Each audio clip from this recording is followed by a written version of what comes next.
by your side. No one, and I mean no one, messes with Avner Gatt and his team. So call Avner Gatt right now. 818-917-5256.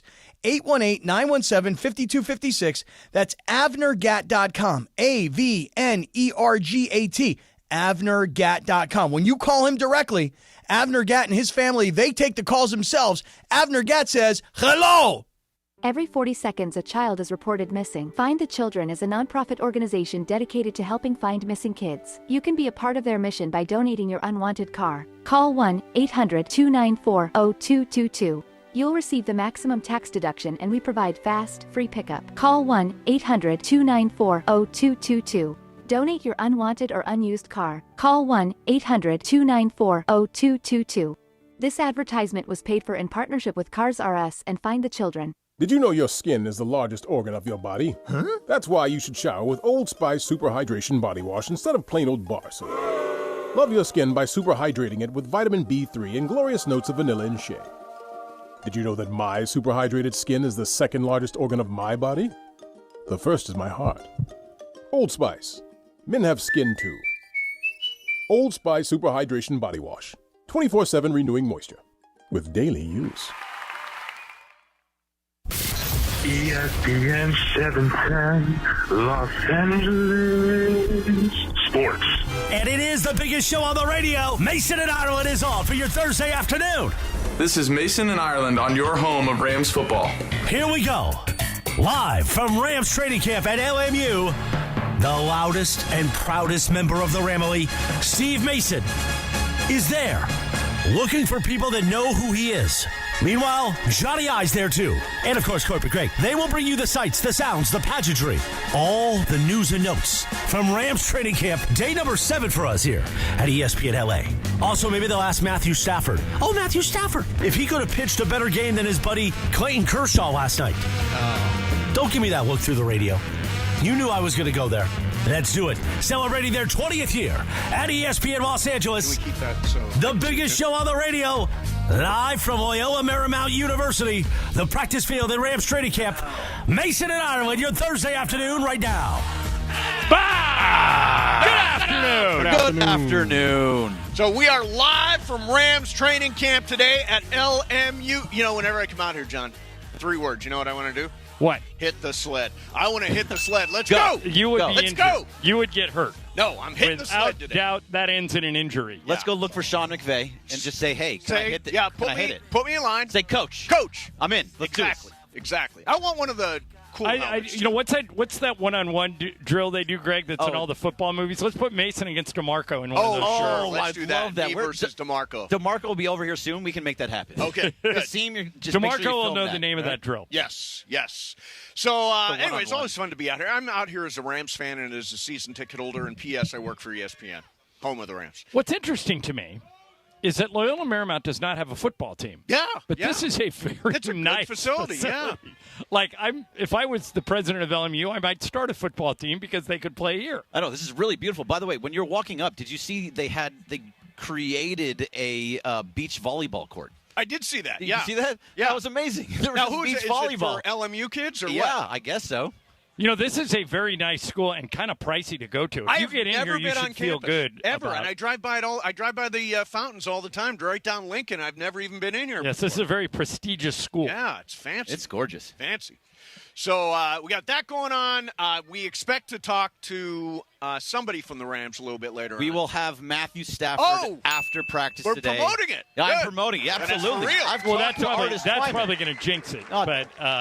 But let's just say we're efforting. We are efforting. There you go. Yeah. I have spoken to them.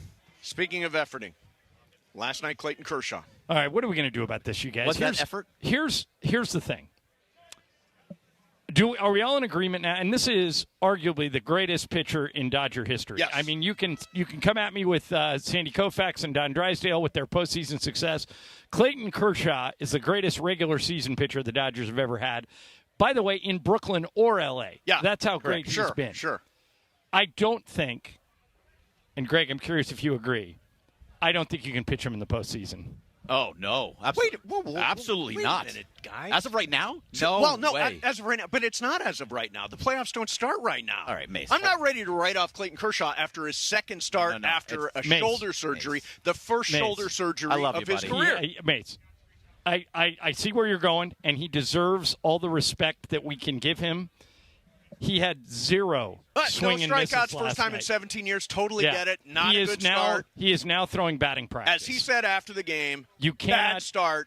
You cannot beat Father Time. I think we need to find a way. You know what somebody compared this to? And I thought, no matter where you are in the political spectrum, they compared it to Joe Biden. They said that Joe Biden was a good president, and I think he was. I think he was fine. But it was time for him to go. I think Clayton Kershaw has been an unbelievable pitcher who we no longer can pitch in high-leverage situations, and we have to find a tactful way to send him out. I think it's just ridiculous that this is the take. There's a reason why they brought him back in August. It was to work his way through coming back from a shoulder surgery. I'm not ready to write him off, and you want him out altogether. No, I have come to the conclusion. You want his career to end? That, yes. I have come to the conclusion that Clayton – do you think he's going to pitch next year? I don't know. This is year 17. I don't know if he's coming back for next year or not. I think it probably depends on how he pitches. I think you are talking with your heart and not your head. No, it is absolutely between not. you two. Seriously, two starts? It is between you two. You are going to give him more starts. Yes, that of wasn't course. His last start. He's going to Tuesday get night. more starts. In his first start, he had 14 swings and misses. So he had 0 or 2 last night. Swings and misses? So whiffs. Yes, swings whiffs. and misses. There was Okay. 14 in the first one, 2 last night. It just seems like he is not the pitcher that they need. And so as of right now, and probably the reason they brought him back, he's not going to be in the postseason. So you don't believe he's pitching in the postseason? I do not believe and he's you pitching don't in the believe he's postseason. pitching in the Mace, postseason. I'll take it a step And I'll further. tell you what. Put him out there. I Put think him out we need there. to start him down the stretch to see if he can pitch in the postseason. I have no problem. Anybody that can pitch I down have the no stretch problem with should be that. in the postseason. I have no problem with that take, but I'll take my take a step further. I'm calling it right now. What's the date today? August 1st? Yeah, August 1st. Clayton Kershaw will not be on the Dodgers postseason roster. You're probably not wrong. I think he is wrong. I think Kershaw is that with your head or your heart? Stretch. All right. No, I'm serious. I'm not ready to write the guy off after 2 starts coming off shoulder surgery. The first shoulder surgery you watched of his career. the game, right? Of course. I know he's not throwing well. There was no question. He's going to get more starts. Yeah, he's going to get. That's all I'm saying. It's you don't there. write him off. Well, John wants to put him in an old folks' home. I know. I want to find a reasonable way to send him out. Well, there isn't one. He just came back. He just rehabbed for 8 months from shoulder surgery. What are you going to do? Say goodbye? You have to. No, and you That's have to not graceful. You have to do it in a way. Well, if you want to pitch him a few more starts, I want no to issue pitch him with through the rest of the season. I want to see where he is. So let me ask you this. September. Let me ask you this. So in the first game, he gave up 6 hits in the first 2 innings. 2 earned runs, correct. Last night. By the way, which I thought you wrote him off after that start. Okay. I said, no, you can't write him off after allowing Right. 2 earned runs after being gone for as long as he was. Right, and then last night he was worse. He gave up 6 runs Correct. in 3 innings. That is correct. Where is the point of no return for you? I pitched him through the month of September. Okay, if he pitches exactly the way he pitched last night on Tuesday. Well, he should be on the bench if he pitches the way he pitched last night. Okay, but I'm saying, let's say he does. Yeah, I then assume you he's put going him, to improve on a curve. You put him back out there again after that? Yes. Okay. You pitch now, him if he all does, the way through September. You've got a lead in the division. If he never makes it out of the 5th inning, all through August and September, you're still. Right, you're not going to do projecting that. that He's he's not going to do terrible. You're projecting I'm basing it on the 2 games I've actually seen him pitch. But you're projecting it based on September. You're saying he'll be throwing August and September. exactly as he is now, as he I think it's going to get worse before it gets better. I do not. So I think what are you basing that on? I'm approving that. I'm basing that on the fact that have you ever had surgery? Not on my muscle, shoulder. Anything, shoulder. It takes a while to come back and to trust that. Anybody who's been through surgery knows that. It takes a little while. This was his first surgery in 17 years, his first surgery. I think it takes a little bit of time to come back. And I feel so certain about this. Bergman, what are you doing Tuesday night? I'm going to the game Tuesday night. Are you? Yeah. I say we already have all go tickets. to the game. We all go I to the already game have tickets, Tuesday night so for let's Kershaw go. night. Let's do go. it. It's versus the Phillies. It's versus the Phillies. And the Phillies are struggling, actually. They're struggling, but that is a very, very good lineup. Unbelievable lineup. No, I'm with Mace on this. I'll come over to your side for this one. This is where you find out what Kershaw's got. Sure. You pitch him against the Phillies. Well, yeah, of course you do. And if he gets lit up again, I think Mace will see that he's going to be alone on Kershaw No, Island. you continue to throw him. There's no harm in continuing to throw him to see if he can get right before the playoffs. What is the harm in it? That's why it's in between you two, because you're right. You do keep throwing him. You keep putting him out there. No, to see we're what he's actually got. in What is agreement the on this. harm on continuing to throw him? Not just one more start, but all the way through September. Right, but here's the problem. If I'm right and he just doesn't have it, it's embarrassing to him. But on September 3rd, if he throws a great game, and then on October 3rd, he throws a great game, do you not at that point say, oh, yeah, let's put him in the postseason? He's throwing well now. He's not throwing the way he did in August. So he would have one good start and 4 bad ones? Yes. If he comes out and deals in his last start of the year, you're thinking with there's your a heart. role for him. You are thinking. Absolutely Where do you not. want him in the rotation? Because it's Glass now. Hopefully Yamamoto comes back. Right. Flaherty. Those are your first 3. Yeah, I'm not for sold sure. on Yamamoto coming back. Either am I. I don't. Even if not, I don't have any indication that he's coming back. Even if not, would you rather in a postseason game? And we'll ask you too, John. Would you rather have Stone? Yep. Or Kershaw? Well, given that Stone has a Wrobleski or 6+ Kershaw? ERA in July, Right. I would say. Well, so does Kershaw. Right. Let me But add, I'm saying let me you add would- this to the mix. What if it's River Ryan or Kershaw? Well, I mean, if Landon River Knack or Ryan pitches Kershaw? really well, he can earn a spot in their postseason rotation. Let's face it, it's jump ball. You don't Whoever do wants it- to be in the rotation pitches well the last 2 months. He's of at a the year. point now in his career where you don't just put him out there because his name's Clayton Kershaw. He has to No, be that's at a exactly very what they're high gonna do. level. No, they That better is not. what they're doing. No, this is where I agree with Mason. This is where they're doing. They're going to give him 5 more starts. Oh, no, they're that's gonna not in give the him- regular season. I I'm think saying they're in the going to pitch him postseason. all the way through the month of September. Sure. All the way through in the month of October, September. though, if he's not looking good, you cannot pitch him. But if he period. finishes the year with 2 quality starts, do you throw him in the postseason? he's never going to go But past just 5 in innings. accept my premise. Yeah, no. If he in does, that- in sure, that but that's case- not going to happen. In that case, Mace, if he finishes the year with 2 quality starts, I would put him on the postseason roster. I just don't think he's capable of it. Yeah, He's not capable I'm of not 6 ready innings. to say that at all. A quality start is 6 innings and 3 Correct, and 3 earned runs. I'm familiar with I the concept understand, of a but quality start. not everybody is. But at the same point, there's no way he's a 6-inning pitcher anymore. I That's just don't not know who that. he is. I don't know that. They're He threw even saying 97 he's pitches he's last a night, 3-4 didn't he? inning Did pitcher. he throw 87 pitches, 97 pitches? Pitched 80. He's got 100 pitches in him. Right, but he You're gave going up 6 straight runs. hard. Right, correct. I You gotta give back it it up up. And to the you. thing that concerns I me the love him, most too. is one swing and miss the whole game. Yeah. I mean, that's where Clayton Kershaw used to live. He's one of the greatest strikeout pitchers in baseball history. He's and now he 50 can't strikeouts strike anybody away from out. 3,000. Yeah, last night is an unbelievably small sample size. I Well, think it's we not gotta last. wait to It's see. both starts. Well, the first start was considered a success. You go It was. 4 innings, allow 2 earned runs after 8 months off because of shoulder surgery. That's got to be considered a success. yeah, he gave up 6 hits in the first 2 innings. How's that successful? 2 earned runs in 4 innings. got out I of will it. take that. Right. You got it. But- That was a decent to good start his first time Yeah, out. they This squared was him up bad. pretty good in that game. Yeah, this one he was bad. He Right. was Yeah. very, And he very would bad. Well, and the And he Padres are acknowledges better it, by than the the way. Giants, too. At some point, do you think that his family knows? They're there at every single game, taking pictures. Yeah, they're trying to be pictures. supportive because they don't know. He may walk away. That's the thing. And so they're trying to get this. If this is his last start, they want to be there. Right. So that they are all sitting there saying maybe this Just is to be the last clear, one. last night was not his last start. No, it's just not. to be clear. At some point, if you're the Dodgers and he continues to get hit like that, you've got to come up Oh, with a yeah. plan to exit I'll him accept your premise. gracefully. If he continues to get hit like that, But how many starts? all the way through September. You would if he give throws, him, if he you'd has give him 2 10 starts. Correct. Yeah. Which is what he came back for in the first place was 10 starts. You thought they were bringing him back too early.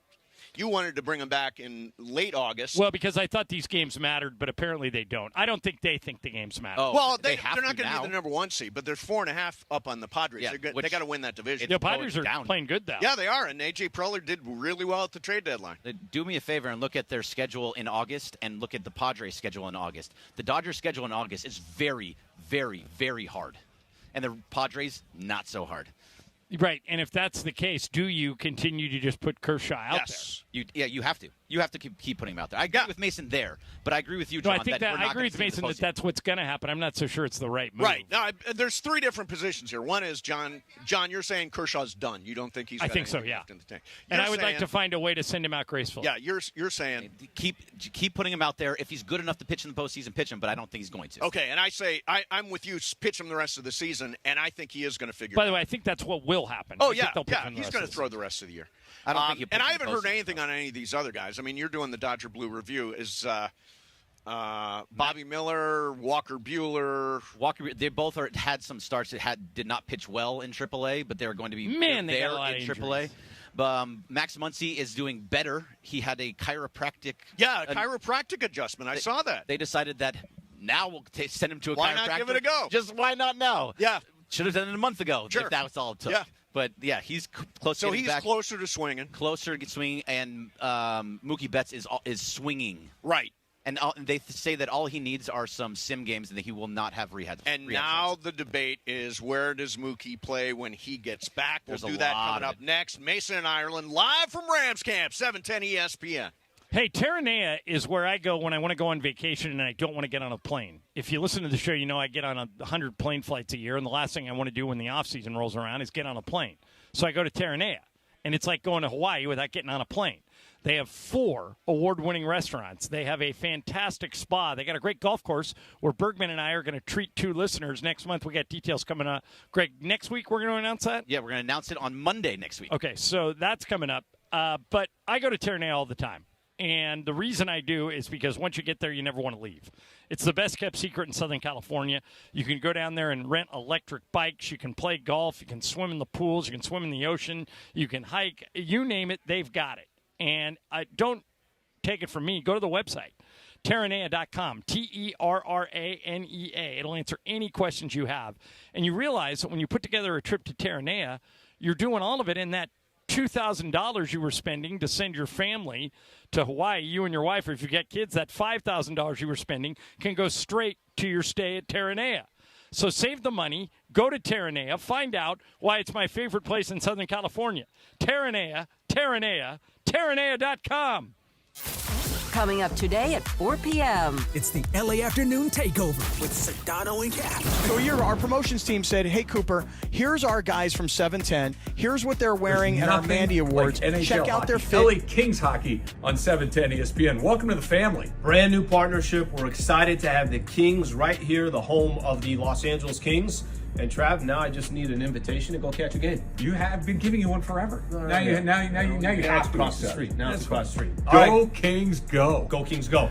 The Kings are back on 710 ESPN. Believe it or not, I did pregame for the Kings 25 years ago. Damn, I'm old. Luke Robitaille, the rest of the Kings organization couldn't be more excited. Go Kings, go. Go Kings, go. Nothing like live hockey. Nothing like seeing it in person. Nothing like watching it on TV. Nothing like listening to it on the radio. And we've got them on ESPN LA. Go Kings, go. We're so excited. The LA Kings have found a new home right here on 710 ESPN. Can't wait to see you on the ice.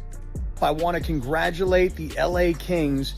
You are now on the greatest sports radio station in America, 710. And guess what? Now I get to be one of the ice girls at a Kings game. Go Kings, go. Go Kings, go. Go Kings, go.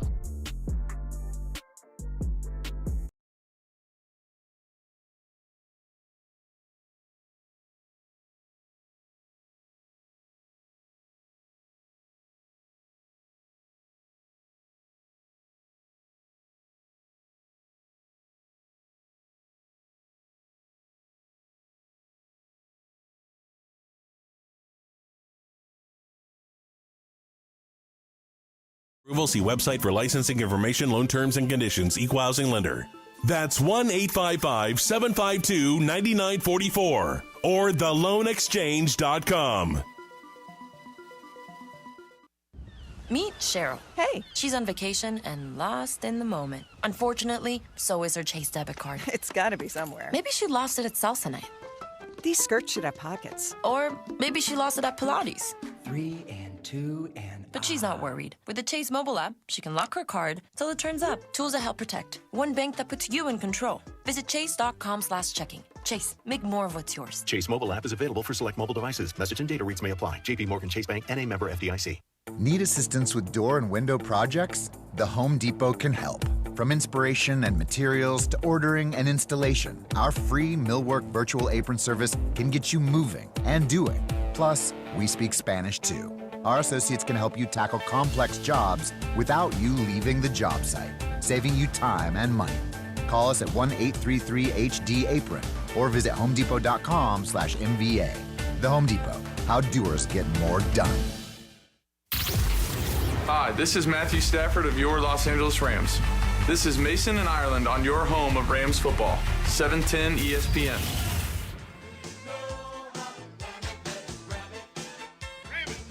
You know who stars in this Ramit video? Let's see. So many. DeMarco Farr. Nope. I know. Vince Ferragamo. No, I don't think Vince is in it. He might be, but the Jim guy, Hill's brother. Right. Yes. David Hill. Yes. Number 81 is the guy just dancing with the football. Yep. Yeah. We are live at Rams camp right now. Yeah. And we expect Les Snead to join us. We expect Matthew Stafford to join us. Big afternoon here, so we're all over that for you.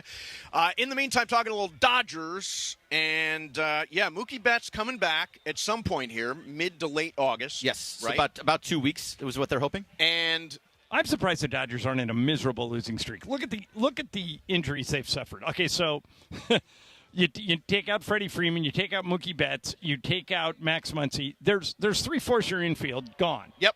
And then your pitching staff, you guys talked about it earlier, it's just in shambles. Yeah, it is. I mean, it is just a mess. we didn't even mention Dustin May, but I mean, he's out for the year. He's not coming Kershaw, back. Buehler. The relievers, all the bullpen guys have been in and out of the Gratterall's they're out. worn out. They're worn out. It's just a massive amount of injuries. Yeah. And I think when Mookie comes back, it may not be his first choice, but I think he should go back to right field. I would love for him to go back to the outfield. I just doubt it. It's probably the best place for him to go back to. Yeah. But he's probably going to come back and play shortstop. They just loaded up on all these middle he'll go. infielders. That strikes me as the type of guy who'll go wherever they ask him. They will. Lux, Rosario. I mean, all these guys are playing in the middle infield, and with Muncy back, you bet basically shortstop and second. I don't know. I think he helps the Dodgers the most in right field. So, and by the way, they need, because they don't have the run production they normally have with all these guys out, they need to play defense. They can't be giving up. Remember when they moved a couple of years ago, they moved Gavin Lux to the outfield and it was a disaster? Yeah, right. Yeah, they can't afford to do that anymore. You gotta put people out there that know what they're doing, and Mookie knows what he's doing. Yeah, he does. And when Miguel Rojas comes back, he's a solid shortstop. That's probably another couple weeks. Ahmed Rosario is a solid shortstop. Yeah, Nick Ahmed, and here comes Les Snead now. Ladies and gentlemen, here he is. One of our favorite guys, Les Snead. Okay. Oh, here he is in a minute. Right, great. Let's do this. Let's break. Here he is coming up. Sure, let's do that. Okay. Les Snead coming up next. Mason, Ireland, 710 ESPN. 710 ESPN and the all-new ESPN LA app. This fall, the new home of the USC Trojans. The new home of the USC Trojans. The Trojans are back. The USC Trojans play on LA's mega sports station. That's right. USC football, USC men's basketball, and USC women's basketball are on 710 ESPN. Coming this fall. 710 ESPN, the new home of the USC Trojans. Play your perfect combination at Pechanga Resort Casino, Southern California's premier resort casino experience. See for yourself what made readers of Newsweek and USA Today name Pechanga the best casino outside of Las Vegas. Enjoy Pechanga's world-class resort amenities, exceptional entertainment, dining, spa, and golf, and of course, 24/7 gaming excitement. Head to Pechanga Resort Casino, just off the I-15 in Temecula. Visit Pechanga.com or call 888-PECHANGA for reservations or more information. When pain keeps you from doing what you love, Hoag Orthopedic Institute gets you back to you. We are ranked number 18 in the nation and number 1 in Orange County for orthopedic and spine care by U.S. News & World Report. From the surf to the green, our world-class doctors are there, which is why more Californians choose Hoag Orthopedic Institute for orthopedic and spine care more than any other hospital. At Hoag Orthopedic Institute, there is no one better at getting you back to you. Proudly founded by premier physicians in partnership with Hoag. Learn more at HoagOrthopedicInstitute.com. Hey, it's Travis. And Slee. By now you have heard about our good friends at the law office of Joseph S. Normand. When my son Bobby was in an accident, we called Joe and he hit it out of the park. That's why I trust Joe. No insurance company is ever on your side. Anything you say to them can and will be used against you. Joe and his team will treat you like family, get you the medical attention you need, and the max compensation you deserve. Call 213-747-2000. That's 213-747-2000 or visit normandlegal.com. The law office of Joseph S. Normand. And it is Mason and Ireland on 710 ESPN, the OGs of LA Sports Radio. We're here each weekday, 1 to 4 p.m. for your afternoon. Sandwiched between Travis and Sliwa and Sonato and Cap. Mason and Ireland continues now. Rams camp at LMU, Mason and Ireland show. And joining us right now is the general manager of my favorite team, the Los Angeles Rams, Les Snead. How you doing, Did you say Les? that because it's not Ireland's? Yeah, I'm a Raider fan. Ireland's but a Raiders fan. He's a Ram fan. I grew up a Ram fan, and then when I got to UCLA, the Rams went to St. Louis, and the Raiders were playing at the Coliseum, and so we bought season tickets to the Raiders, and I got So hooked. what are you going to do during this interview? Are you going to take the headset off? No. I'm a big fan of yours. He's going to yell Raiders. Okay, you can stay. Right? Yeah, but in one of the questions, Raiders are AFC. We got to be your NFC. There you go. Okay, we made a deal. So here's what I was thinking. You've had great success, you and your staff, in finding guys in later rounds, whether it be Cooper Kupp or Puka Nacua or you name it. When you're in the draft and you've got that guy circled and you like Kupp and you like Nacua, but it's a smart league lesson. You've talked about it because you've worked other places. Other guys probably are onto those guys too. How do you decide whether or not to try and move up or wait and see if he's there when you pick? Let's start with Puka. I do think we probably waited based on how he performed, probably a little too long. You thought you might lose him? Well, I would say this: we should have taken him early if we'd have thought he was going to break every rookie record. What usually happens in the draft, right? Based on based on where they're from, based on how they played in college, based on what they do at the combine. Combine weighs a lot in terms of. There's a very solid correlation between how you do at the combine and where you're drafted. I can't remember. Did he have a good combine? His was a little less than for a receiver. Okay. Based on some of the speed, athletic measures. Right. Now, at the end of the day, that's different than how they play football. So we really appreciated some of the things, some of the variables that Puka showed on the football field and how they would translate to us in the role that we thought he could play. I do think he ascended to close to Rookie of the Year, breaking records going back, situation. We like Puka as the person, how he fit. Situation, we get to OTAs, and Cooper Kupp is struggling with injuries. Right. Never really ever got over those injuries. But during OTAs, all of a sudden, Puka now has to play with the varsity, per se. Right. And now Matthew Stafford, Sean McVay, coaching staff start earning a trust with him that maybe if he would have come in just to be, let's call it a third, fourth, fifth receiver, right? Yes, he would have earned trust, but maybe not as well, much. what you just described, I don't know if you've ever read any of John Wooden's stuff, but you just described what John Wooden used to say. He used to say luck is when preparation meets opportunity. Yes. And that was Puka. That is definitely Puka. Yeah. So with that, but I do think what we try to do with some of the analytics is based on some metrics they do, where they came from, how they played, all-star performance, combine performance, things like that. You can predict a little bit maybe where they go in the draft. Yeah. But it's obvious both of those guys exceeded their, let's call it their draft IPO for sure. Yeah. You've got two really record-breaking wide receivers here in Cooper Kupp and Puka Nacua, who we were just talking about. How do both of those guys integrate successfully into the offense? What does that look like to you? The neat thing is they both play two different positions, and even though a lot of times they're considered very similar, they're different body types, which allows Puka to be able to play more outside, things like that. Cooper's proven he can play outside. He's bigger than most. He obviously dominates from the slot, a little bit more inside position. But you know what? Both of them, because of their football acumen, right, can even flip-flop during a game and be very versatile. And you talk about record-breaking receivers. Matthew Stafford's been a part of Puka, been a part of Cooper, been a part of Calvin Johnson. Sure. So Matthew has shown as a QB, you know what, when I have something good, boy, I'm going to go to the well, and that good may become great or produce great. When there's a game tonight, the Hall of Fame games tonight, and both teams are taking the Sean McVay approach. Caleb Williams is not going to play. C.J. Stroud's not going to play. If Sean sticks with what he's done in past years, we won't see Matthew in the preseason. Les, I'm one of these guys that argues all the time, just get rid of the preseason. College football doesn't have it. We're talking about going to 18 games. Just get rid of it. Would you be, as a GM, handicapped or lessened if they got rid of the preseason? How do you feel about that position? You know, I really don't think you would, and especially the way we do things. And if I gave some nuance, let's say in the preseason you really wanted to work on second and short, or let's call it second and 5 or less.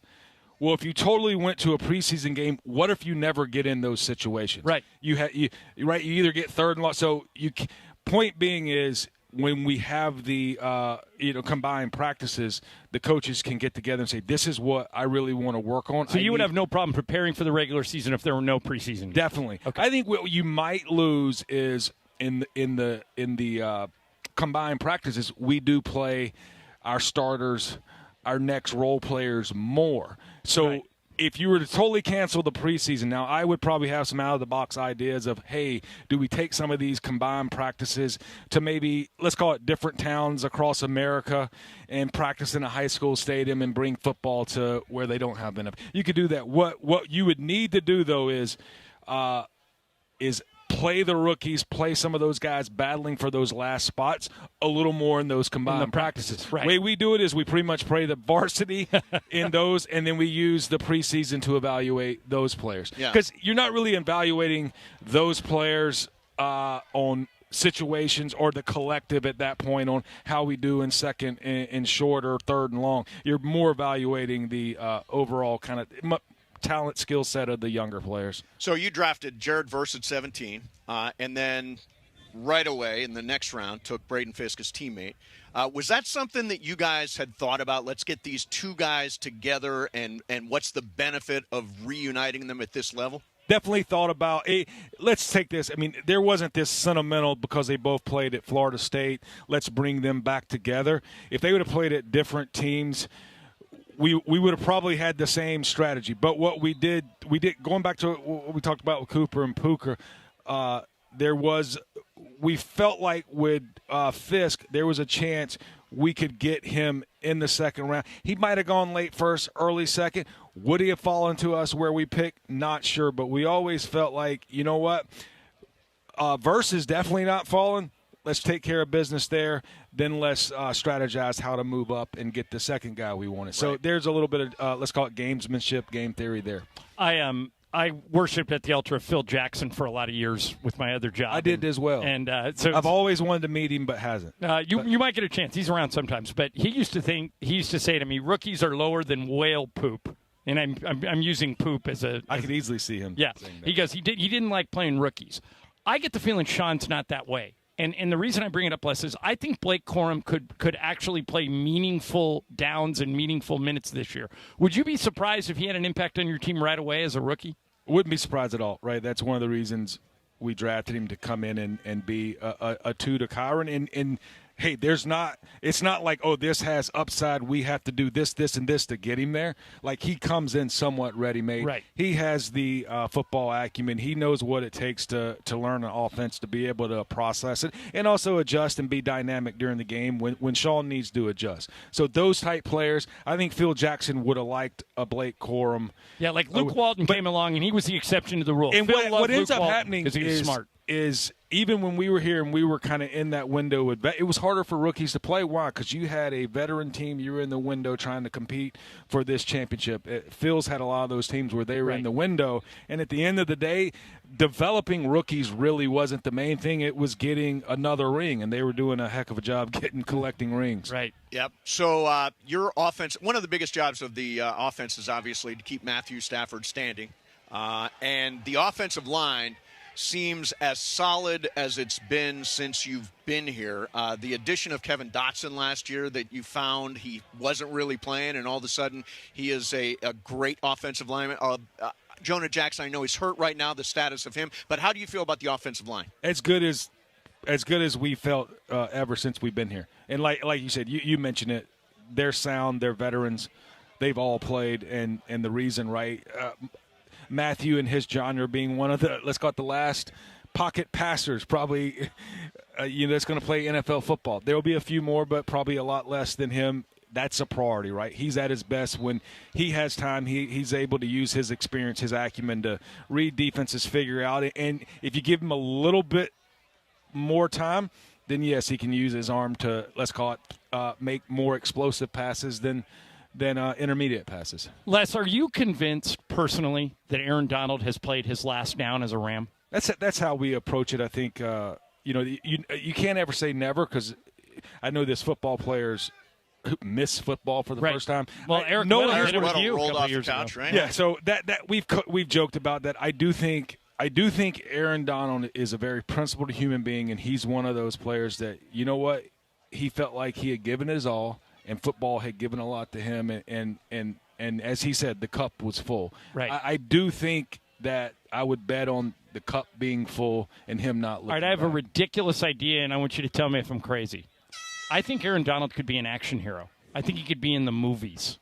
I would definitely give him a shot. Yeah. I think in that commercial we did a few years ago, that kind of draft, Steal the Draft, and they right. But some of our players were actually in it, and I think if I were in Hollywood, I'd go look at that commercial if it's still on YouTube somewhere and go, you know what, he did a pretty dang like if good the job. A-Team was coming along today, Well, all he'd those be great perfect Jim in the Brown Mr. movies, T Fred role. Williamson movies, all those back in the day were great movies. Maybe it's let's follow The Rock and go to WWE and then there you go. parlay I that feel bad into- for the guy who gets in the ring with him. Yeah. So last year, I got to be honest with you, Les. I'm a huge Rams fan. I'm at all the games. I was super depressed after the loss at Green Bay, right? That put the team at 3-6. Wow, you were only depressed? I was depressed. Yeah, I was below that. And I was going to say, Les was we had to go pick him up out of the corner. And I didn't think it was in there, and somehow the team rattled off a bunch of wins and got to 10. Is there something that was learned during that period that can be carried over to this year?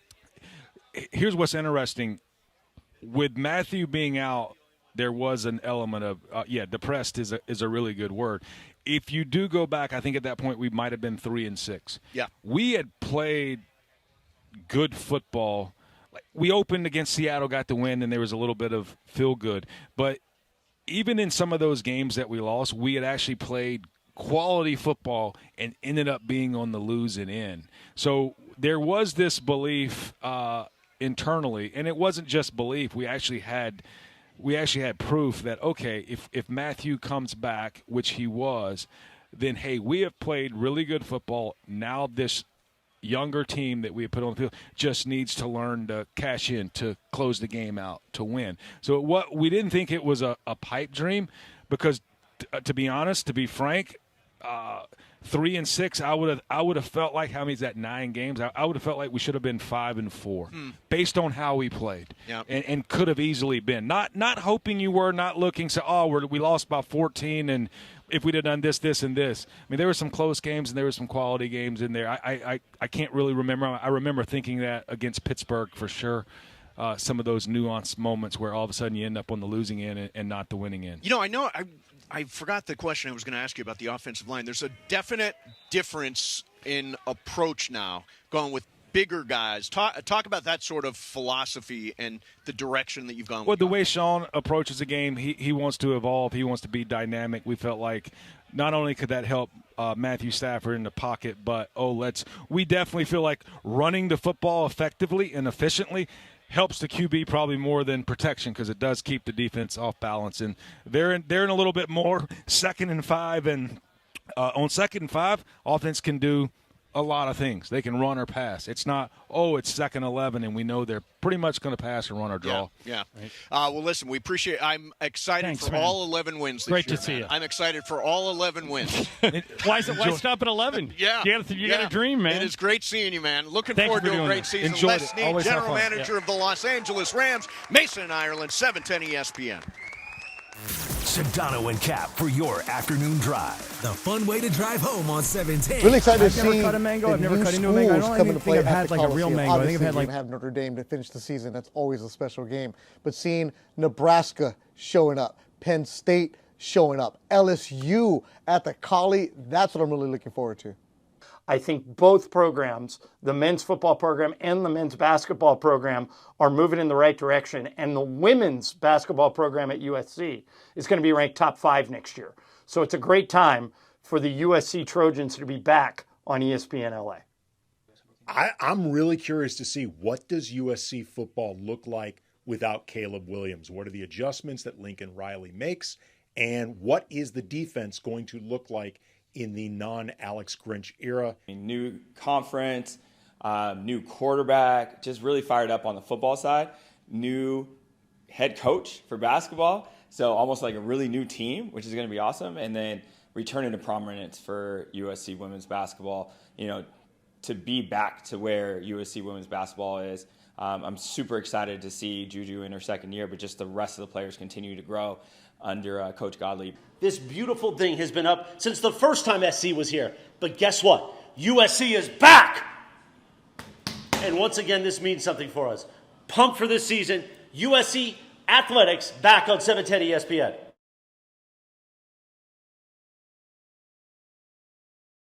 Drivers who switch and save with Progressive could save hundreds, which could be life-changing.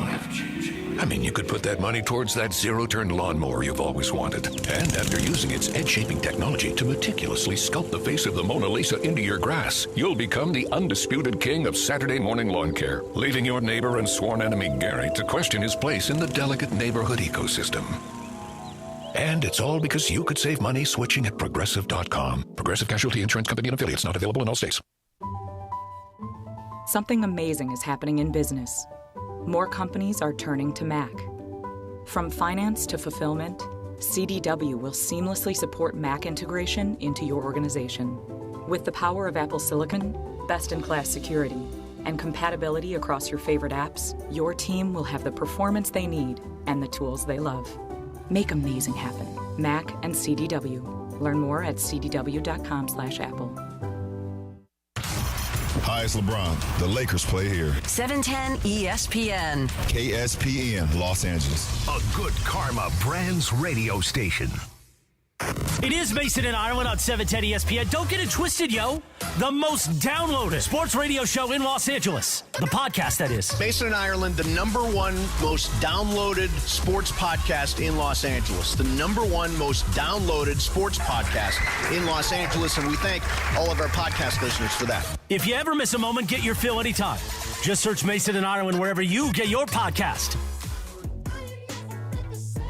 Joining us? I don't know. I got a little wonky there, didn't I? Got a little wonky. We got a little. What? Where? How are you? Did I get wonky? No. That was a good interview. What he's good. What he's good is he'll follow you down any rabbit hole. Yeah, you that's go true. down. Why? Because you asked about the offensive line twice. I asked about the offensive line twice. You really wanted to talk about how big they were. It's important to see how big they were. We're about to do something really stupid. Good. With Brian Cohen's permission. Oh, Brian, boy. are you there? There we go. Yeah, give me like 2 minutes. Okay. Brian needs 2 minutes. Well, what we were going to suggest is we can't do sports graffiti the way we normally do it because Brian's back there by himself. Everybody else is here. Yes. So we were just going to have Brian punch up calls blind, and see how you guys do. That always works. And I have a feeling it would last about 3 minutes before we would bail on it. But Brian, if you're up for it, we'll try it. Just let us know. All right, I think I heard Laura. Is Laura there? Oh, yeah, Laura just got here. She's going to answer the phones for me. Okay, good. Thanks, Laura. Appreciate that. All right, By the way, when Laura's ready, Brian, she can punch up the calls. All right. Just By let us know. By the way, if you're here at Rams training camp at LMU, it's really, really cool here, by the way. Stop by the Pachanga tent at Rams training camp and scan to get $75 of resort credit for all training camp attendees. Really? The resort credit is good for food, gaming, and amenities, but so it's not for alcohol. You're not going to get drunk off of it. No cigarettes, no gratuities. It's just for Why'd you go there? What year is that? It's in this copy. It says SIGs. Actually, it says SIGs, not cigarettes. Oh, I wow, extended it, but it's they'll all be there till 4 p.m. Just stop by and say hello and get $75 resort credit. So Pachanga, right when you walk in, it's right there. Nice. So one of our loyal listeners, Mace, Yes. Tony Moscow, asked this question. Okay. Remember Willie Mays at the end? Kershaw is getting to that point. He's not to that point. He's only made 2 starts. My God. Right, but he doesn't look like Kershaw. Not I yet. mean, he doesn't look like what we're used to seeing.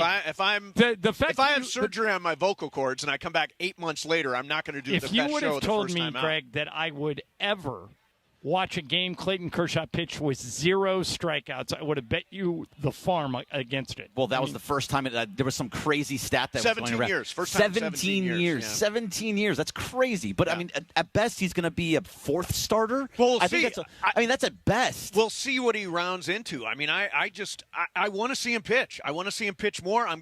Tuesday night, Kershaw night, I'm going to go out to the game. Sure. Oh, I'm already there. I'm going to be there for Kershaw's first win of the year, Ireland.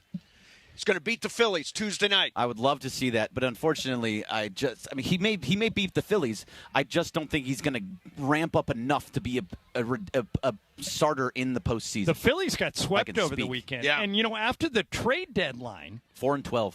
The odds flipped. Yeah. The Phillies, before the trade deadline, the Phillies were the favorites to win the World Series. Yes. The Dodgers were at the start of the year. Yep. Then the Phillies passed them, and now it's the Dodgers again. Dodgers again. Based on the Flaherty trade. Yeah. So if and by the way, Flaherty came out yesterday and said, I'm not hurt. I'm ready to go. Yeah. So Laura's ready. All right, Laura, what do you got?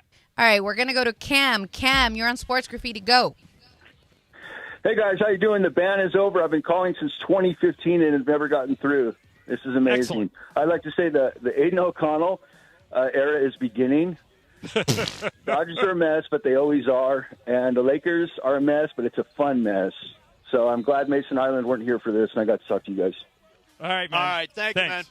All right, Laura, who's next? All right, Charles, you're on Sports Graffiti. Go.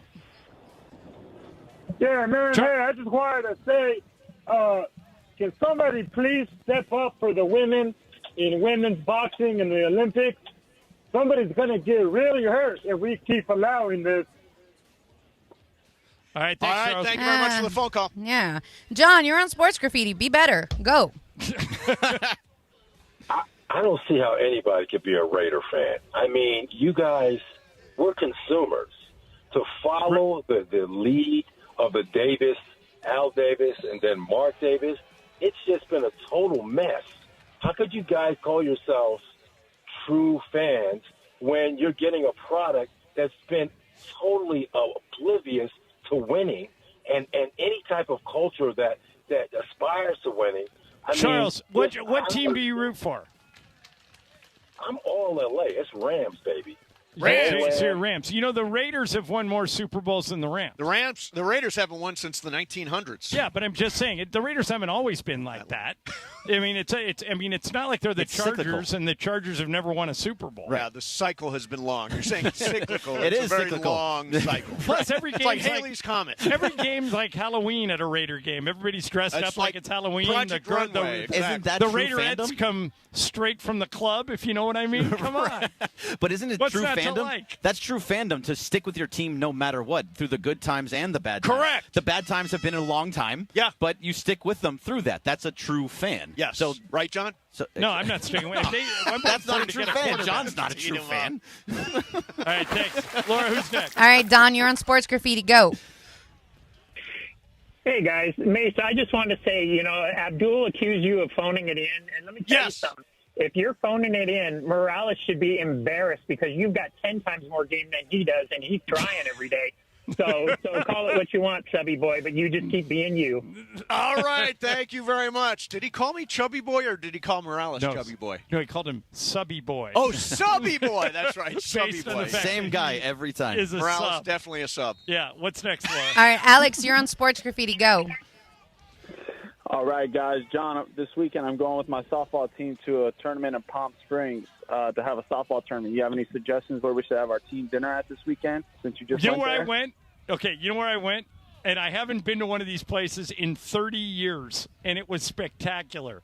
I went to the old Spaghetti Factory. Oh, the old Spaghetti Factory. They Yeah, have one that is that's in super old Fuzzy, school. which would be perfect for your team because if you've got kids, it's really affordable, and they give you, like, you could buy tons of spaghetti and meatballs for like $15.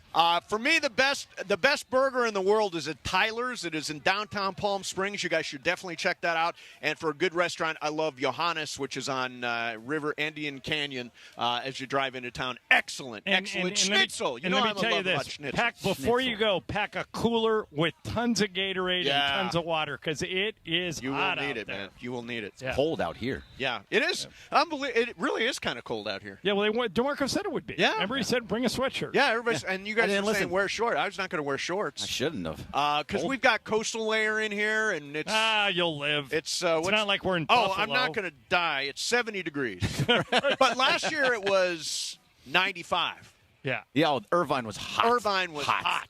I'm much happier to be here. What's next, Laura? You guys should have listened. I told you it was cold. Jason, you're on Sports Graffiti. Go. So I'm a Raiders fan, and I honestly don't think Herbert's going to play week 1 against the Raiders. Is it weird that I actually want him to play, even though the last time he didn't play against the Raiders, they hung 63 up on them? Right. No, I always want the other team's best players to play. And this goes to whether I'm covering an NBA game, NFL, Major League Baseball. I hate when stars are out. Right. By the way, he's in a boot. He's got a plantar fasciitis thing or a fasciitis injury. He is expected to be ready for Game 1. That's the word from Jim Harbaugh. Yeah, we've debated it over the years. I never want the other team's best players to be out. I just don't. If I'm going to invest 3 hours in watching a game, I want to see the best players play. Mason wants his cake. I want to win. No, I want my cake. Mason would kneecap the whole starting lineup. I want my cake. Let's go. Let's go. All right, Laura, you go. We got a few. Else, we got a few. I'm holding one out. I don't want to play Abdul here for you, but Ryan, you're on Sports Graffiti. Go. Hi, everyone. Love the show. I'm a Suns fan living in L.A., and while it is not a perfect parallel, I was wondering if you all were Suns fans, would you have wanted to try to move on from Kevin Durant, considering the ongoing LeBron debate you have? No. Kevin Durant, as he is proving in the Olympics, is one of the greatest NBA. Michael Thompson says he is the most detailed scorer in the history of the NBA. And what he means by that is he can score every different way. He can shoot threes. He can post you up. He can go to the rim. You never want to cut bait on Kevin Durant unless you absolutely have to. If I was going to get rid of anybody, I would get rid of Bradley Beal. Get rid of Beal. That's the guy to get rid of. He has a no-trade clause. He's the only guy in the NBA with a no-trade clause. LeBron got one. LeBron has one now, too. LeBron just got one. Well, LeBron's not going to trade anyway. But, I mean, if you look at it, there's 3 superstars. They add up to less than the sum of their parts. Well, because for whatever reason, and they don't have a great supporting cast. That's huge. Right. Nurkic isn't bad, but I think the Suns will be better this year. I think Durant. Mike Budenholzer. I'm a Frank Vogel guy, but Mike Budenholzer might be able to do some things that Frank and those guys couldn't do. I think the Suns are probably a 4 or 5 seed this year. I think they're a play-in team. Could be. Yeah. Last year they were 6. By the way, there's not that much difference. Well, we're talking about a few games between. You're going to see what the three-star system.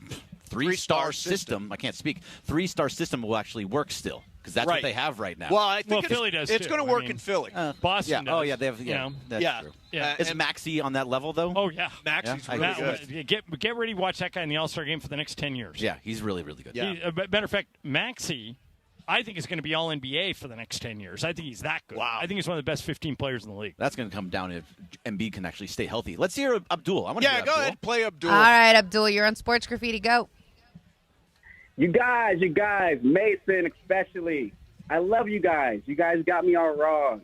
I got cut off before I got to say it's a joke. Mason, the first time I heard you, some guy had called in and said the exact same thing. And your response and just the way that you lit up and were on fire the rest of the show, you had me cracking up, dude. And Ireland, that's how you Abdul, let's Abdul, first of all, I'd like to say, when you call Sports Graffiti, have some energy. Bring it if you're on Sports Graffiti. Abdul is so soft. I mean, is that really the energy level that we're getting from Abdul? Come on, if you're calling Sports Graffiti, I want to hear you fired up, live Abdul. up to the name Abdul. Jeez, I mean, come on. Need those heart paddles. All right, you got me. All right, bye, Abdul. All right, Laura, you got one more? Nice We do. We got a few. So let's go with Gil. Gil, you're on Sports Graffiti. Go. Hey, guys. Man, I contemplated tuning in today because I knew you guys were going to rip Kershaw for that start yesterday. I did not rip him, by the way. Yeah, but Gil, what would you do about Kershaw if you were running the Dodgers? I wouldn't disrespect him, man. He's a GOAT of L.A. You guys want to put him out the patcher like he smushed Parker on the Lakers. Right. Thanks for. By the way, that's not necessarily the unanimous view of the show. I don't want to put it out there. I want to find a way to have him go out with some dignity, and I think pitching him and watching him give up 6 runs in the first 2 innings is not that. Yeah, bad start. Let's see what he does on Tuesday. Right. That's my take. Laura?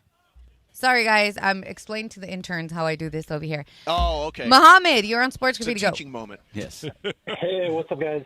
So yesterday, or I believe the last few days, I just realized Greg hasn't been to SoFi. So I want to one-up the offer Ireland and Mason gave him and invite him to the Chiefs extra home game on September 29th at SoFi against the Chargers. Well, it's not. By the way, Mohammed, it's not Greg who hasn't been to SoFi. It's Brian. Yeah, it's me. I've been to a bunch of games at SoFi. You're welcome as well. I'll have an extra Mahomes jersey for you. Oh, okay. Pass. Excellent. All right. Oh, God. No one's wearing Mahomes jersey? Come on now. No.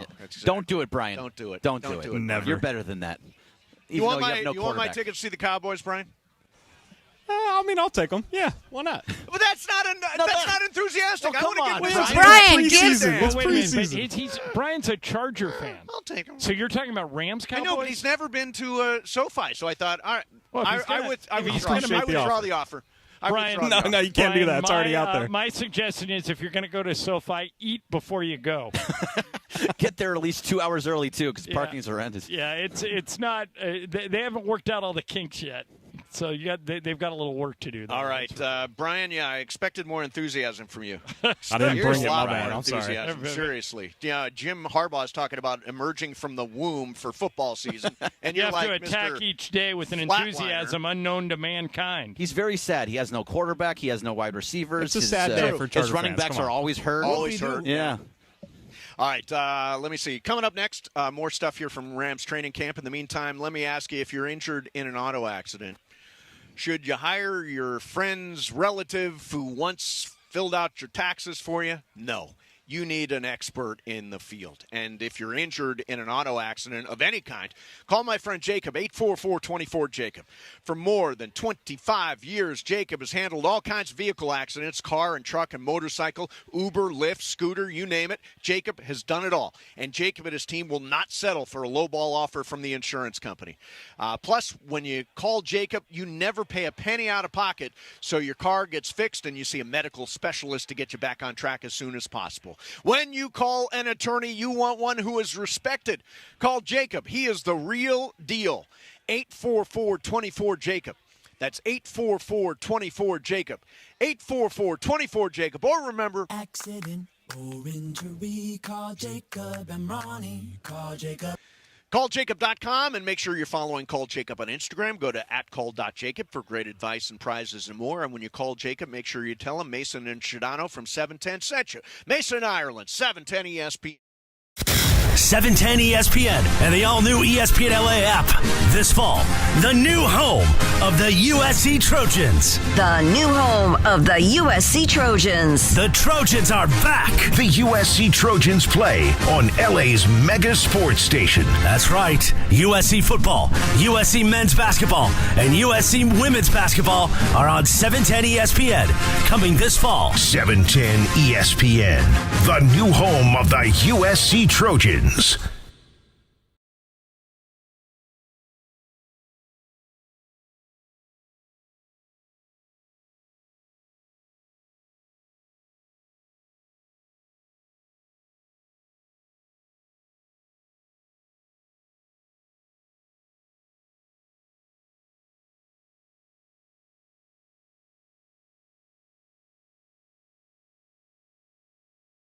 Specializes in pressurized leak detection. All they do, day in and day out, is go to homes and find leaks. Their state-of-the-art equipment allows them to visually and acoustically inspect your pipes to find that stubborn leak that's constantly flowing. It can be anything from a failing toilet to a burst pipe in your slab. You don't even know it existed. They have ample amounts of experience from water damage restoration to general construction and plumbing that, when combined, allows them to master the art of leak detection. They do non-destructive leak detections, which means they're not going to open or damage the structure of your home. Their equipment is advanced enough to listen to the exposed surfaces and indicate where the leak is occurring. They are widely used by homeowners, property managers, and even realtors to inspect pressurized water systems to make sure they're intact and functioning with no leaks. Call Omer at the Waterboy Leak Detection today, 818-518-5055. Visit thewaterboyinc.com. That's the Waterboy Leak Detection at 818-518-5055. Talk to Omer. He's going to take good care of you at The Waterboy. Visit thewaterboyinc.com. When your job demands more than just hard work, trust Timberland Pro, the brand that defines superior comfort, performance, and durability. Built on a legacy of craftsmanship, Timberland Pro provides boots and apparel that stand up to the toughest challenges. Our products are as resilient as the skilled men and women who wear them. From the workshop to the job site, Timberland Pro is there with you every step of the way, blending innovation with time-tested quality. Discover why professionals choose Timberland Pro. Always do, never done. Visit timberlandpro.com or your local Timberland Pro dealer. It would be the best story, not only in tennis, but maybe in sports. We were just two young black girls playing in Compton. This is not normally how that story goes. I looked different. I played different. I was more emotional. I was better. I was stronger. I had muscles. I was something that no one had ever seen before, ever. Stream the ESPN Plus original series, In the Arena, Serena Williams, presented by Morgan Stanley, now on ESPN Plus. It is Mason and Ireland on 710 ESPN. Don't get it twisted, yo. The most downloaded sports radio show in Los Angeles. The podcast, that is. Mason and Ireland, the number one most downloaded sports podcast in Los Angeles. The number one most downloaded sports podcast in Los Angeles, and we thank all of our podcast listeners for that. If you ever miss a moment, get your fill anytime. Just search Mason and Ireland wherever you get your podcast. Live from Rams camp. A little bit later on, Matthew Stafford's going to be here. Les Snead already joined us, getting ready for the 2024 season. We are getting close to the start of football again. What'd you guys watch? Did you watch after the Dodger game? What'd you watch last night? It was an early Dodger game. Did you watch Olympics? I did. You did? What'd you watch? Well, I saw the men's gymnastics. I saw some of that, and those poor guys from Japan that kept falling all over the place. I know, terrible. And you know, this morning Simone Biles won the overall. That was amazing. Yeah, that was fantastic. So she's back. And then today, I think I heard they're going to be 8 swimming medals awarded today. Oh, wow. There were like 3 or 4 this morning, and there's more tonight. I like the swimming. And you mentioned it before, but Dan Hicks and Rowdy Gaines are such a great broadcast team. They bring such excitement to it. I love that. So I came across this note. Tom Cruise is set to perform a stunt. Actually, Tom Cruise? At the Paris Olympics. Good for him. He is going to rappel from the Stade de France, which I assume is a stadium, carrying the Olympic flag, and then he'll pop up in Los Angeles and skydive onto the Hollywood sign. And Cruz is going to do that himself. So the way it works is, I think this is the way it works. So Cruz rappels down the stadium with a torch. Okay? Then he goes running off. Then the next thing you see is Tom Cruise skydiving to the Hollywood sign with the torch. So the idea is they do this at every Olympics. The city that is the next Olympics gets a showcase at the end, and it appears as though what LA is doing is they're sending Tom Cruise skydiving to the Hollywood sign with the torch. Will that change your mind about? No, I think he's got somebody doing it for him. It's him on the screen. What else do you need? It's a stuntman. It's a stuntman? Yeah. He's got a stuntman that looks a lot like him. You just will not give this up, will you? I will never give this up. I don't believe he does his own stunts. By the way, Ireland, I watched the Pete Rose doc, some of it. Oh, What'd you you think? He is something else, man. That guy, it just has no idea what's happening. It's like he does not really believe he has done one thing wrong. And everything he's done is just screwed himself over and over with baseball. Guy's just a bad guy. Yeah, I mean, he's bad guy. He's what you would call a malignant narcissist, is what you would call Pete Rose. And it comes it's good. across. Did you watch any of it, John?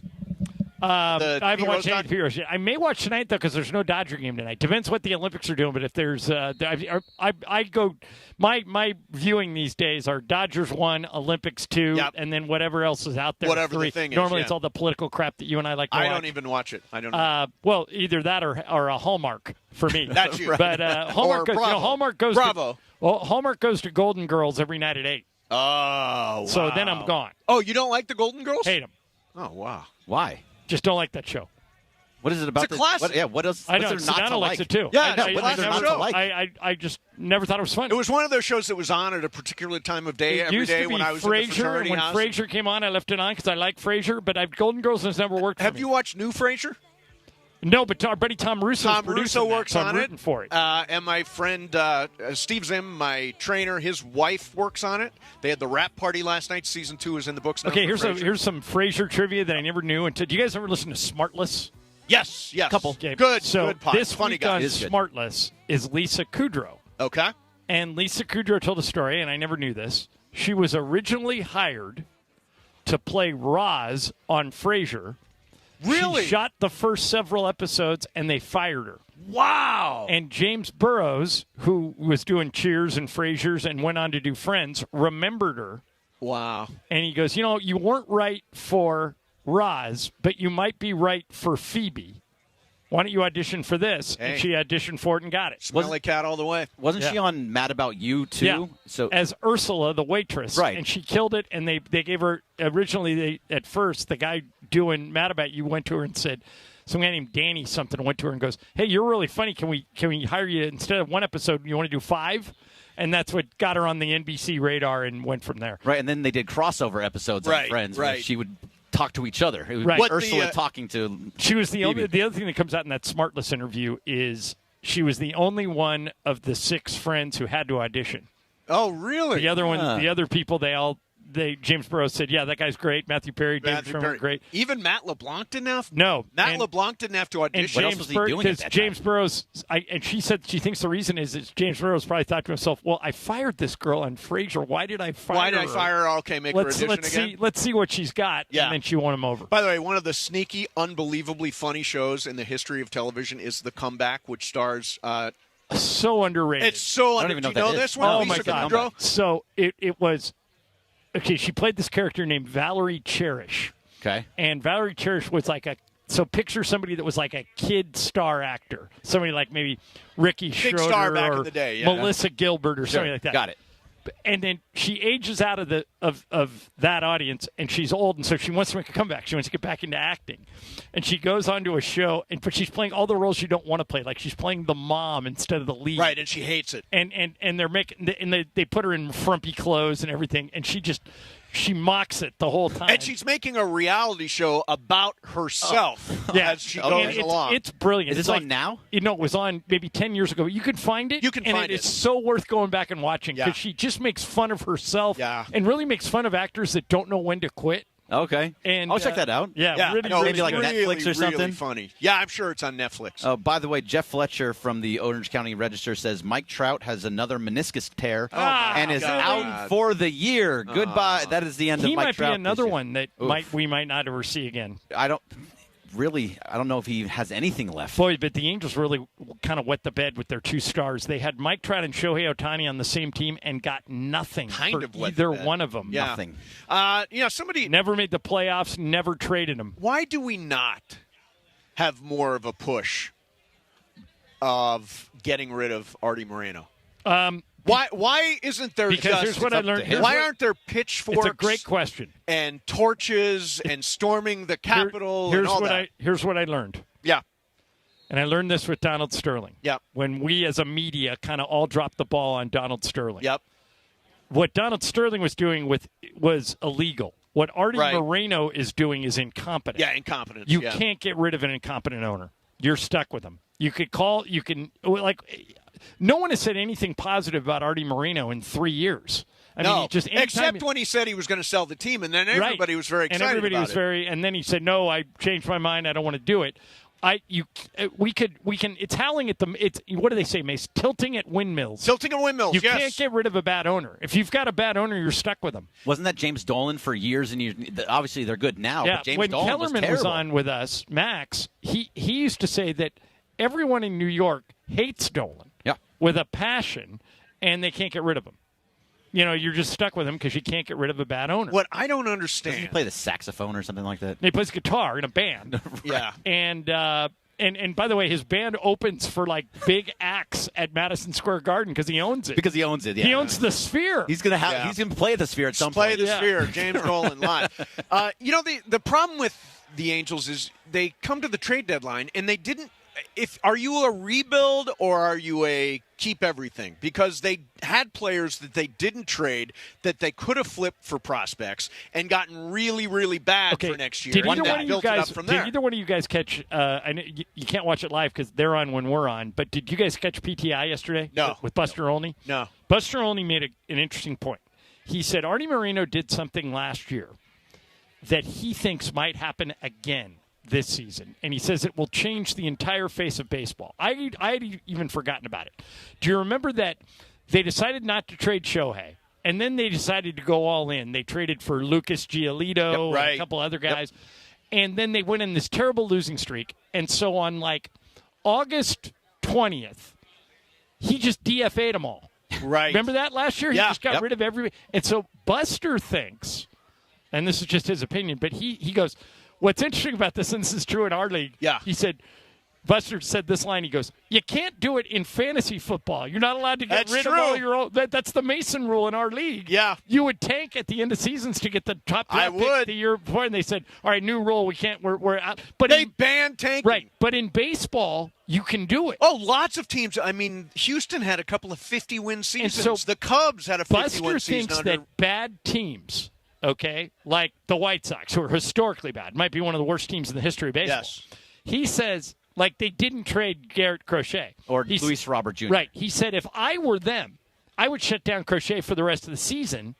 Or if I didn't want to pay him, I would just DFA him. Yeah. And then all of a sudden, players become available that we didn't pass the trade deadline. Right. So the Dodgers might be able to get a couple of guys. Yeah, we'll see. I mean, to get the waiver, you have to go through waivers where the Dodgers are on waivers. Right, That's but so tough. keep in mind that if you claim somebody off of waivers, you got to pay his contract. Right. So, well, the Dodgers will pay anybody. A big salary could pass through waivers. Somebody that the Dodgers see potential in. Yeah, it's possible. Like Mike Trout. But then, like, the Phillies might pick him up. Just saying, Mike Trout, you could probably, believe it or not, put on waivers because that's a big contract. Yeah, that's because a gigantic contract. if you take it, for a guy if you with pick two him torn up, knees. you owe him like $100 million. Yeah. Right. So I don't think he'll people pass through waivers. Yeah, I think he would. Well, he's out for the year now. Yeah. Right, so. but I'm saying now you could put him on waivers. I don't think anybody would claim him. But then you get nothing for him. Then just trade him in the offseason. Trade him. That's the better thing to do. That's what they should have done, but they didn't do it. Now Mike Trout's trade value is gone. It was gone last year. It's gone even further now. Yeah, no, it's not there at all. He's had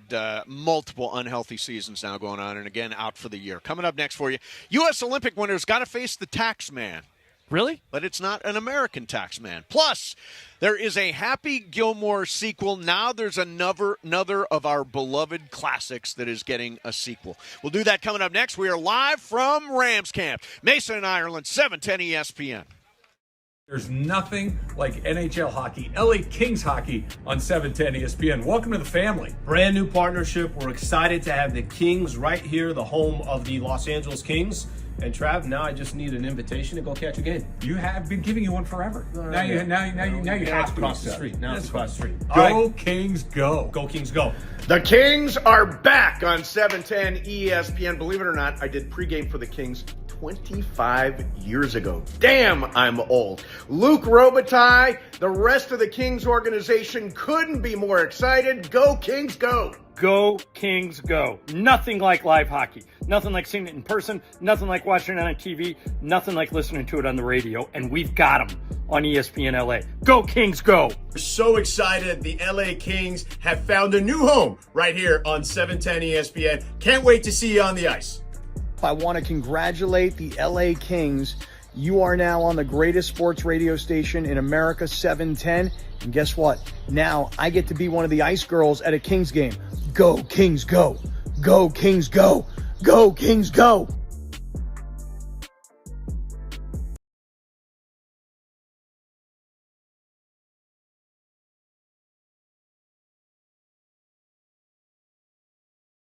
Cars for Kids, 1-877 Cars for Kids. Donate your car today. Donate your car today at carsforkids.org. That's cars with a K. Your car, running or not, can be picked up as soon as the next day.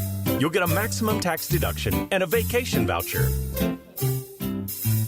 1-877 Cars for Kids. KARS Cars for Kids. 1-877 Cars for Kids. Donate your car today. Now accepting donations of land, homes, buildings, or any kind of real estate. Paid for by Cars for Kids. Hey, it's Travis. And Slee. By now you have heard about our good friends at the law office of Joseph S. Normand. When my son Bobby was in an accident, we called Joe and he hit it out of the park. That's why I trust Joe. No insurance company is ever on your side. Anything you say to them can and will be used against you. Joe and his team will treat you like family, get you the medical attention you need, and the max compensation you deserve. Call 213-747-2000. That's 213-747-2000 or visit normandlegal.com. The law office of Joseph S. Normand. Prescriptions require an online consultation with a healthcare provider who will determine if appropriate. Restrictions apply. See website for details and important safety information. Subscription required. Price varies based on product and subscription plan. Hey guys, did you know there's a generic form of Viagra that works just the same but is 95% cheaper? And you can get it online at hims.com/joy. Through Hims, you'll get a free medical consultation to determine the ED medication that's best for you. Discreet shipping if prescribed, a 100% online process, and a range of treatment options, including trusted generic alternatives to the name brands, at up to 95% off. ED is personal, and at Hims, So is treating it. Just go to hims.com/joy and get connected to a licensed medical provider online for free with zero copay, no expensive appointments, and no awkward face-to-face conversations. To start your free online visit, you need to go to this exclusive address, hims.com/joy. That's hims.com/joy for your free online visit. HIMS.com/JOY. It is Mason and Ireland on 710 ESPN. Don't get it twisted, yo. The most downloaded sports radio show in Los Angeles. The podcast, that is. Mason and Ireland, the #1 most downloaded sports podcast in Los Angeles. The #1 most downloaded sports podcast in Los Angeles, and we thank all of our podcast listeners for that. If you ever miss a moment, get your fill anytime. Just search Mason and Ireland wherever you get your podcast.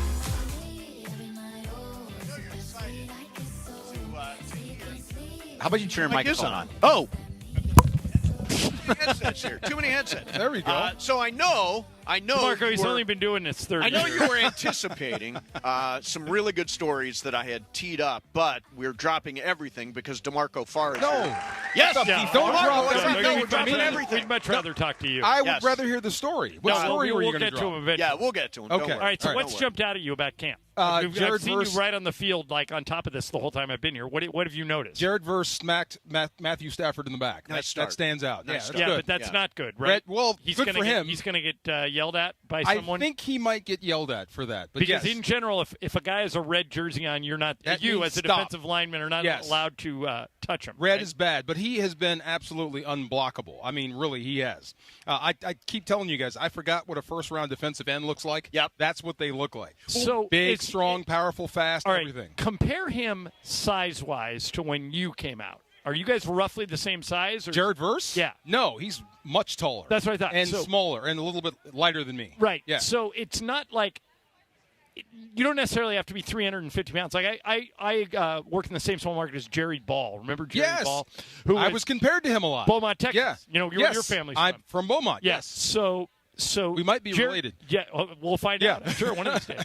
But Jerry you couldn't move him. He was like a big, fat bowling ball. Yes. That's not necessarily the modern day defensive lineman, right? No. These guys are quicker.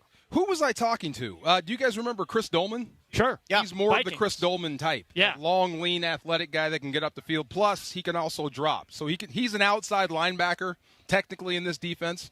But he's a defensive end. He's a guy that's going to make his living. When you say he's also a guy drop, that's they would drop a defensive end into pass yeah, coverage? they're outside backers, so they stand up, and it's a 3-4. So depending on how they call it, one guy's going to drop and the other's going to rush. Yeah, So Verse is going to get to the quarterback, right? correct.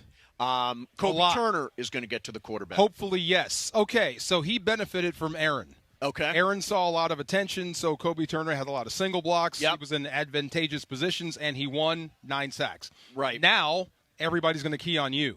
So we'll see what happens. So hopefully, look, Braden Fisk will keep coming along like he's Does coming that along. add up to something? The fact that they played together and now they're here, does it generate Verse and something Fisk? different? Yeah. Absolutely. It's like you and Mason. You guys don't really have to look at each other. I'm Mason Peace Ireland. Ireland and Mason. Yeah, okay, you know what I mean. Yeah, I know. But you Most guys don't people have to can't look tell at the each other difference. to communicate, right? Same Yeah. thing. All I know white guys look the same. Stop. I know what he's going to do.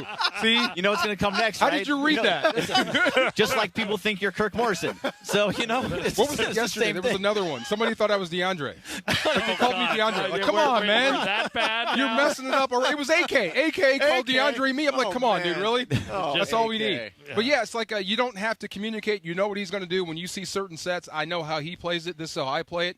We don't have to have that learning curve. He's right there. You know that guy. All right, so we know that the Rams and the Niners are going to compete for the NFC West. Do we expect the Seahawks or Arizona to be any good at all? How do you guys feel about Geno Smith? He was great 2 years ago. And If he so balls last year. out, would you pay him? Because that's their decision. If Geno Smith balls out, do you pay him elite quarterback money? I wouldn't give him $50 million. No, Okay, I wouldn't give him the contract these guys are getting now. But that's where they're at. I mean, they're Yeah. still talented. They're still Seattle. J.B. Long hit me with something, and I think he might be right. The smartest thing they ever did was let Pete Carroll go. Why? Because they had reached their zenith. That's as high as they're going to go Because with him. we're big Pete Carroll guys. Me too. Pete. I love, Yeah. and it hurt me when he said it, but he might be right. I don't think Pete Carroll was ever catching Sean McVay again. Right. I think he had figured him out. I think he found the antidote to beating Pete Carroll. So I think to take them further, you might have had to make a coaching move. You know, if you were to make a list of the 10 best quarterbacks in the NFL, and everybody has lists like this, most of them would not include Brock Purdy. Probably. Why?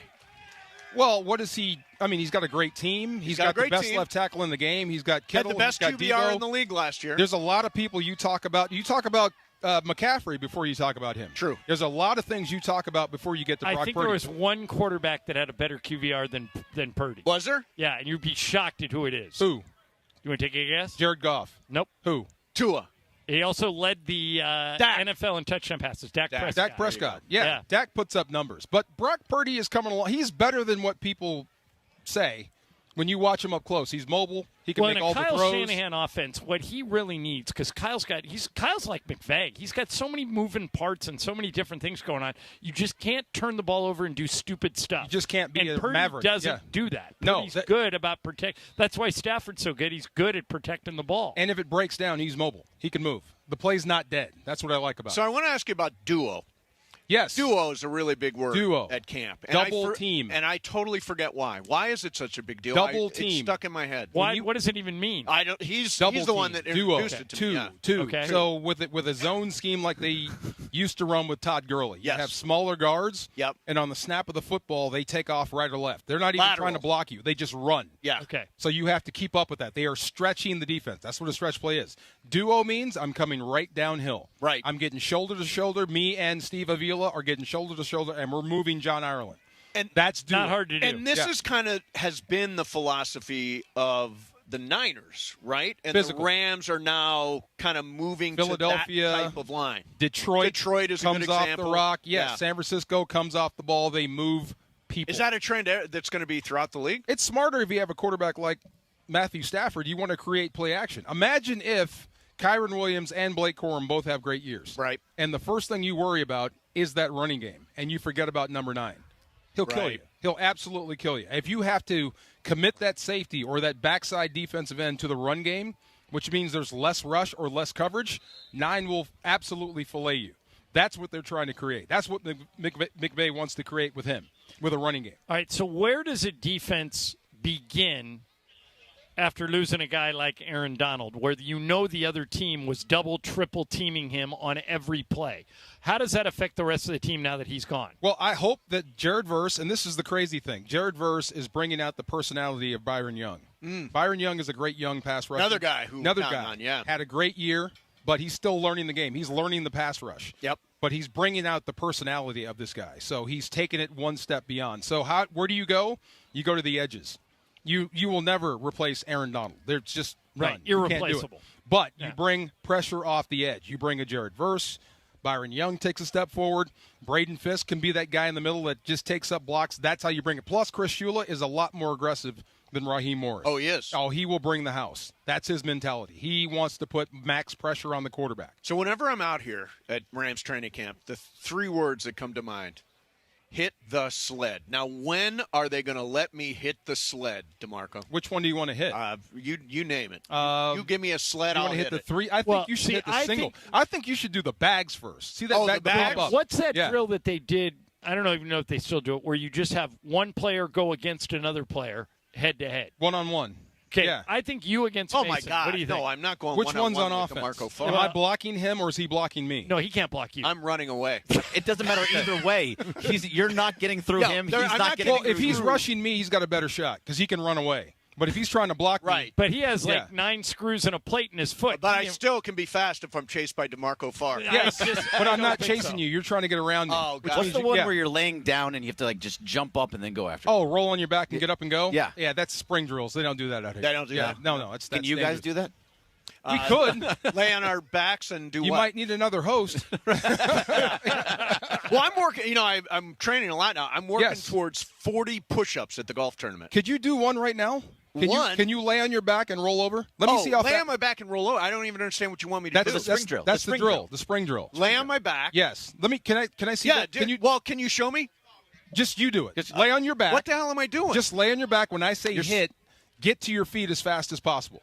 All right. Let's see what you got here. Okay. Lay on your when back. I say hit, get to your feet as. Nope. Put your feet down. Straight down. There you go. When I say hit, get to your feet. Ready? Hit. Oh, you're dead. You're dead. You're dead. You're gonna oh, my die. God. You're going to die. Oh, goodness. Hey, call Greg, the paramedics. After they get done with practice, if we did a race and I started on the 30 and Mason started on the 25 and we raced Well, that's to the not goal right line, because I can't. I'm unable to run. My foot does not allow me to run. Could you run? What if I give you a 10-yard head start? Like you start on the 20, you start there, I start there. You would beat me. What, to the end? No. He's only got to run 20 30 yards in. From the 20 to Yeah. the... He's going to run 30. He's going to run 25. What do you got to run? From the 30 to the goal line. Oh, I'll beat you in that. Yeah. Yeah. 5 yards now, difference? I think I could beat you if it was 30 and 25, though. Well, the thing you're not taking into account is that I'm going to dive at the end. Well, we just and that's where I will hurt myself. You have running shoes on. I do have running shoes on. Loafers oh, yeah, on. it's true. I may have a shot. You're in the loafers. Yeah. DeMarco, do you ever miss this? Do you ever miss getting out and all the hitting time, somebody? Man. Yeah, do you? I do. I talked to Frank Corral. He played in the 70s. Frank Corral was just here. Great Rams kicker, UCLA. Kicker and punter. Yeah. Oh, did he punt as well? So he was contracted as a place kicker, and they paid him like as an independent contractor as a punter. Yeah. And he did both. I'm like, did you want to do that? He said, no. Yeah. It was insane. But Frank Corral, great guy. So yes, he still has football dreams. We all still have football dreams. Awesome. He uses a cane, and he uses the coolest cane I've ever seen. He's awesome. It's all like it's wood and it's all bendy and stuff. It's cool. If I had a cane, that's the type of cane I would have. Yeah. I'm breaking down canes. Are you thinking about getting a cane? At some point in my life, I'll probably have to. We used a cane. God willing. We had canes at the Mandy Yeah, we had them Awards. at the Mandy's. At the Right. Mandy's. That's This one was really cool. Nothing like a good plastic cane like we had there at the Mandy's. Hey, DeMarco, great seeing you, man. Good up. Thanks for coming Hey, by. man. Good to see you, man.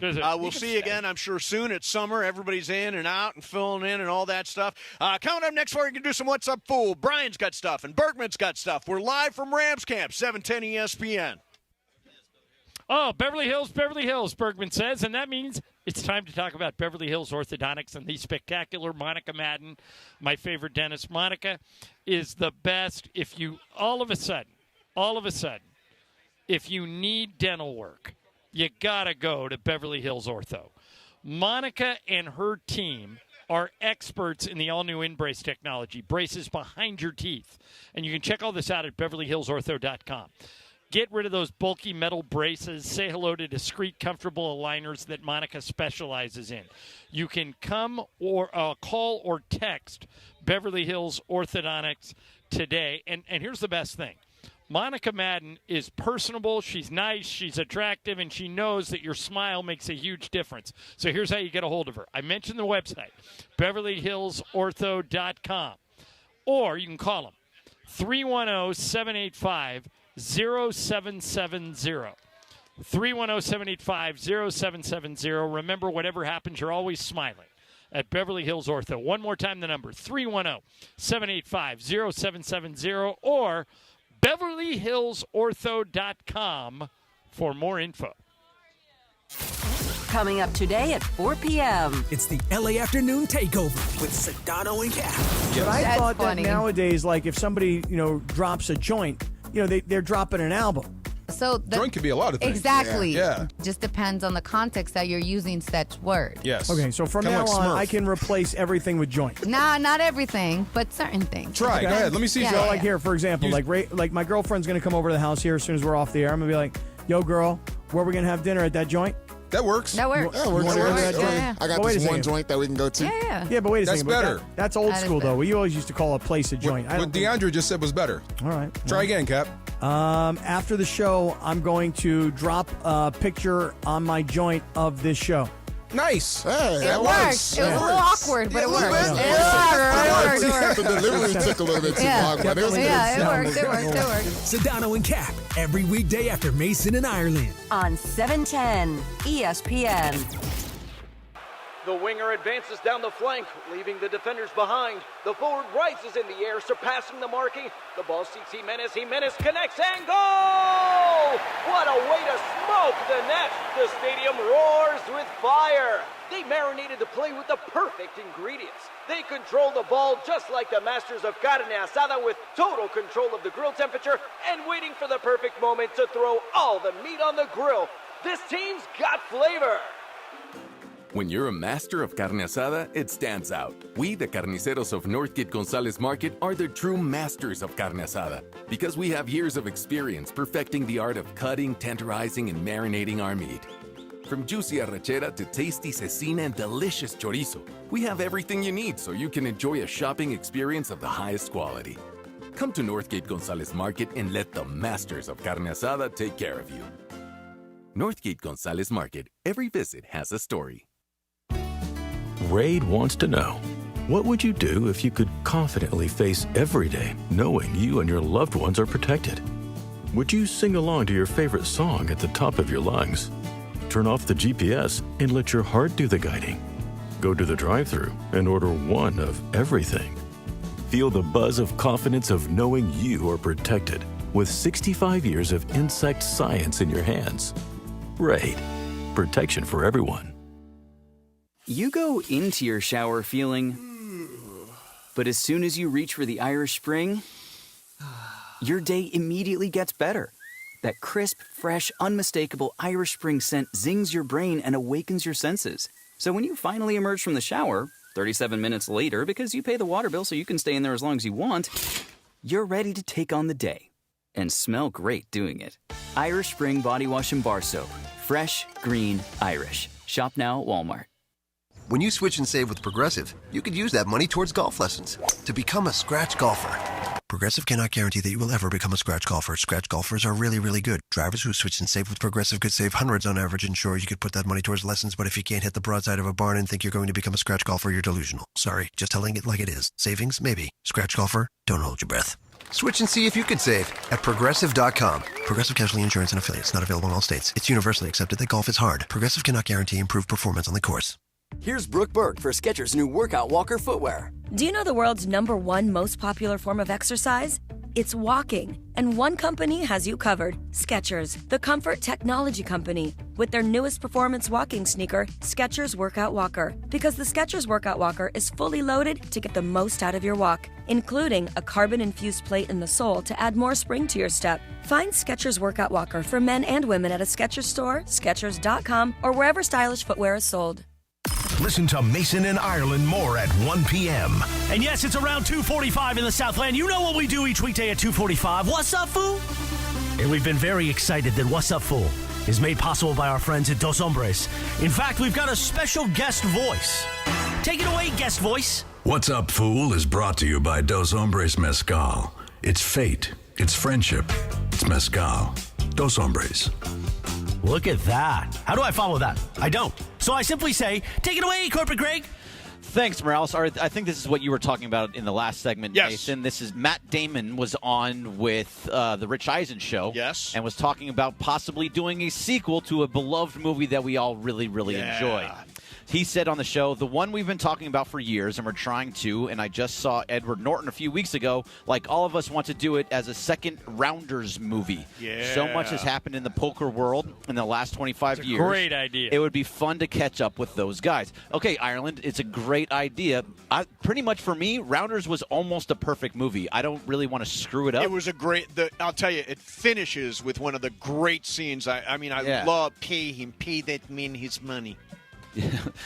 Like little girl boy coming in for the believe Vicky. how it. Yeah, I wonder. So Worm now has probably done like 2 or 3 stints in jail. Yeah, right. And, he's been back. And Matt Damon's character probably went back, got married, got his life straightened out, and Worm's going to come drag him back into the poker world. I wonder if see it again. Though? I wonder if they wind up going to Vegas and playing in the WSOP. Yeah, that's not a bad idea. I would, whatever it is, I would go. Yeah. I loved Rounders. That was great. It was Rounders so good. Fantastic. Would they have computers in the stands? Yeah, maybe. One of the great John Malkovich performances. That is the best. Teddy KGB. You want Oreo him back cookies. in, right?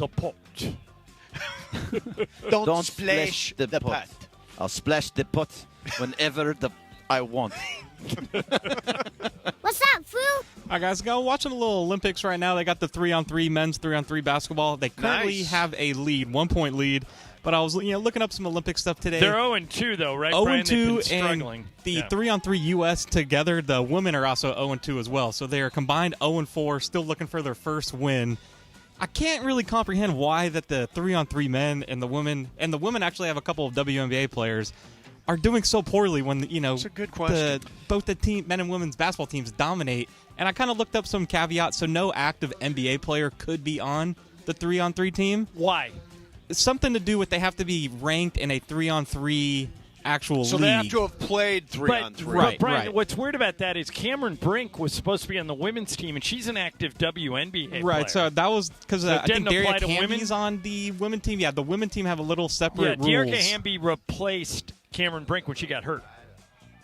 I don't know the answer to this. I don't understand the way 3-on-3 basketball works. I know that there probably are rankings, and you got to work your way up. That's why the U.S. team has got Jimmer Fredette, who's not playing in the NBA anymore and can compete at this level. It would be kind of cool to say, hey, here's LeBron, Steph, and AD. Let's win the 3-on-3. Why not some of the guys from the Big Three, ex-NBA players, what I was not currently in? Just go to Ice Cube, ask him if some these of those guys keep going on the trajectory that Brian had them on, 0-2, why not? Yeah. What do you got to lose? Do something. Send Gary Payton over there to talk trash to the other Olympians. Yeah. Why not? Right, I feel like the big three, a lot of them are old, retired guys, but I feel like they would still put up a better match than some of these. Jamal what's going on Crawford right can now. still score. Put that guy out there. What's up, fool? All right, guys, well, my favorite time of ESPN is back. ESPN8 the Ocho kicks off today. Oh, yeah. It's not, I think the last 2 or 3 years, it's only been a 24-hour event kind of all through the night. Changed it up a little bit this year. It's going to be over 4 days. So starting today, and it's going to be today, tomorrow, Saturday, Sunday, with a bunch of different events. They're kicking it off today with Savannah Bananas baseball game, followed by a little rugby, robot fighting, and juggling. The old robot fighting championship. That sounds good.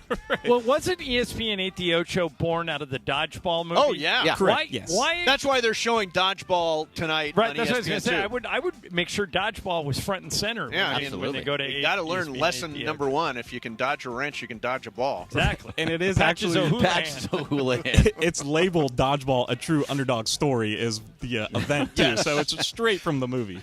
Some of this stuff I wonder about. Like Friday, they're having a USA Mullet Championship. Does that mean the people that have just grown the biggest mullets? Probably. I mean, they have beard competitions for. Do they? Yeah, I mean, I grew up absolutely. with a mullet.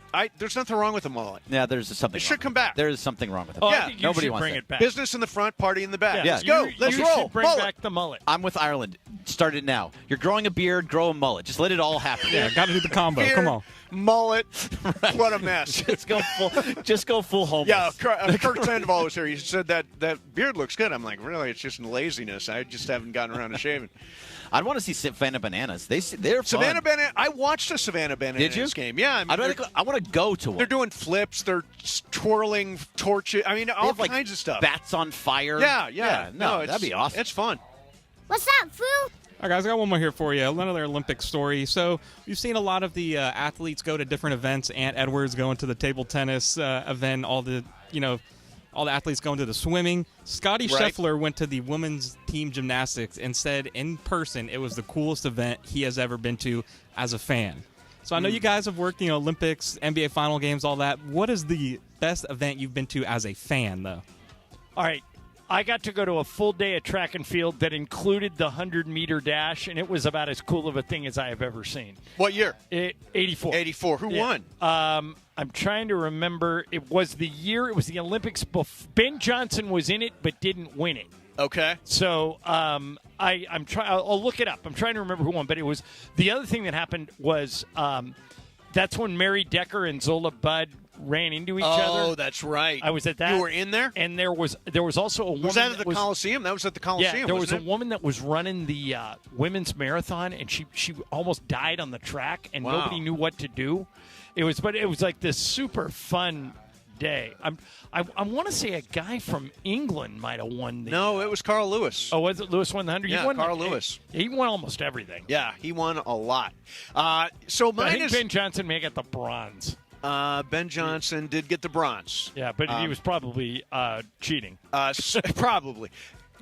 Actually, the coolest thing I've ever been to is exactly the same. The 100-meter dash, Rio. I was there when Usain Bolt won the 100 and the 200. Could not have been more engaging. Is one of the coolest athletes I've ever talked to. Had such energy, such enthusiasm. Wanted to talk to everybody. Usain Bolt, just a fantastic guy. And I don't think there's a more exciting event at the Olympics than the 100 meters. So to put things in perspective, I saw Ratty Gaines on NBC did a story on Katie Ledecky and how dominant she is in the 1500. Yep.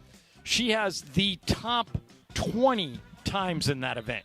20 times. So Katie Ledecky, she said, and she wins by more than Usain Bolt, percentage-wise. Oh, yeah. Than Usain Bolt by used a to win. lot. That's how yeah. dominant she. I guess she won half again. a pool. She won again today. She win another one? Another medal again wow, today. Good for her. What's up, fool? What's up, fool? I think that's it. I got one more if you want one. Oh, I don't have a clock. Yeah, go ahead. It's right here. Okay. This came out yesterday on SportsCenter. I saw. See you guys' take on this. So, University of Colorado, their practice jerseys, instead of their last names, they actually have their social media handles on their jerseys. What's your take on this? Well, it's very trendy. It's what the kids want, so why not? So if you go to practice and you Shedeur Sanders on the back, it's only jersey, their practice jerseys. Yeah, correct. Right? Yes. Remember baseball did that for a weekend, and you could do whatever you wanted. Hey. That's when Rich Hill put Dick Mountain on there. Right. So good. I love that. That was great. But think about this. I mean, Deion Sanders understands the concept of brand. He is a brand. Colorado football is a brand. I don't see why those individual players shouldn't be able to develop their own brands by putting social media handles on their jerseys. So I'm all for this. I think it's cool. I think it's different. I think he's out of the box, and I think this is a smart idea. Why not? Why not? As they say. All right, now, coming up in this next hour, Greg is predicting that Matthew Stafford will make an appearance on the program. Absolutely. He will. Right now, 100%. we're looking at Matthew Stafford carving up the Rams' defense. So, but hopefully he'll get over here. There's the horn. Oh, Maybe there's the Greg horn. will be here shortly. Yeah. Yes. He's going to go there and then here. On his way. So we'll next hour we'll hear from Matthew Stafford. A bunch of stuff going on. We're live at Rams Camp, Mason and Ireland, 710 ESPN. 710 ESPN and the all-new ESPN LA app.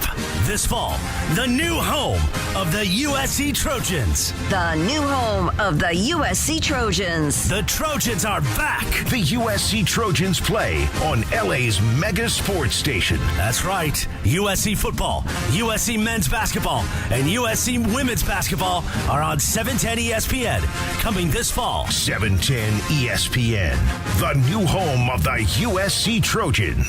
One of LA's best kept secrets in the heart of Los Angeles, East Central Hotel offers effortless accommodations and unparalleled accessibility. The East Central Hotel is for everyone looking for entertainment with their trendy spacious rooms, a renovated gym, and a patio lounge for breakfast, dinner, and drinks. Starting Monday, September 9th, there's a new fall lineup on 710 ESPN, and it means the 9-hour LA Sports Mega Block begins an hour earlier. Even more live and local LA sports talk on 710 ESPN. The Travis and Sliwa Show will start at 9 a.m. Mason and Ireland move back to noon to 3, and Shedano and Cappy start the LA Afternoon Drive Takeover at 3 p.m. And then at 6 p.m., we are the destination for LA sports. It's a new fall lineup on 710 ESPN, and it begins Monday, September 9th.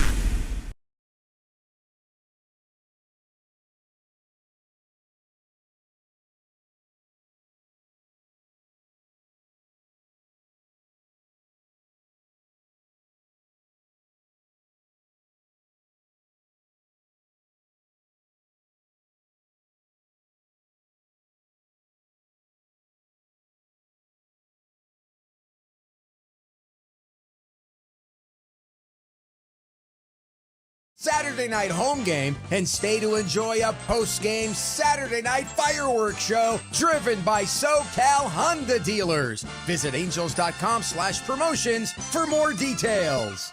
710 ESPN, your home for the 17-time world champion Lakers. KSPN Los Angeles, a Good Karma Brands radio station.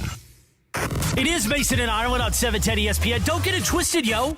The most downloaded sports radio show in Los Angeles. The podcast, that is. Mason and Ireland, the #1 most downloaded sports podcast in Los Angeles. The #1 most downloaded sports podcast in Los Angeles, and we thank all of our podcast listeners for that. If you ever miss a moment, get your fill anytime. Just search Mason and Ireland wherever you get your podcast. All right, upcoming, got Matthew Stafford. In the meantime, we're just talking about Rounders and the possibility of a Rounders sequel. I want to tell you about my favorite casino, which is Commerce, as Rams practice is breaking up right now. This is the only place I play poker, largest poker room in the world, best poker action in Southern California. Always a seat for you at the Commerce, maybe even next to me. We were talking about Teddy KGB. Maybe you're the Teddy KGB. Pay him. Pay that man his money. There is always a seat for you. This year, Commerce Casino paying out over $20 million in jackpots with great food, great dealers, great professional-friendly staff, beautiful hotel rooms. Commerce Casino, 6131 Telegraph Road in Commerce. For more information and a calendar of events, visit commercecasino.com. That's commercecasino.com, and we'll see you at the Commerce. I was wondering where John went, but he was watching what was happening at the end of practice. John, what was going on there? We heard the Rocky theme. We heard a little Eminem. It was what I was like when I challenged Mason to a race. That happened. These guys ran a 40. I don't know who they were. 40, my time in the 40 is unstoppable. Well, I would smoke you in the 40, but I think you might be able to beat me in the 25. It is stoppable. My 40 is stoppable. Yes. The stopwatch actually doesn't stop because you'll never make it. But will that not be an incredible feat if I do 40 push-ups at the golf tournament? It'd be great. I'm predicting you will do 40 push-ups. Believe me, I'm not doing. If I hit the ground, believe me, I've got it under control. Okay. If I say no, I'm not doing it. It means I don't got 40 in me. No, the fact is, if you're in the summer shred that you're in right now and can't do 40 push-ups by then, your summer shred isn't working. Now my trainer is like, no, I told him we got to do 40 push-ups. So now there's a lot more push-up exercises. Good. Yeah. Tonight is push-up night at the gym. So here's something that I thought was unjust and unfair.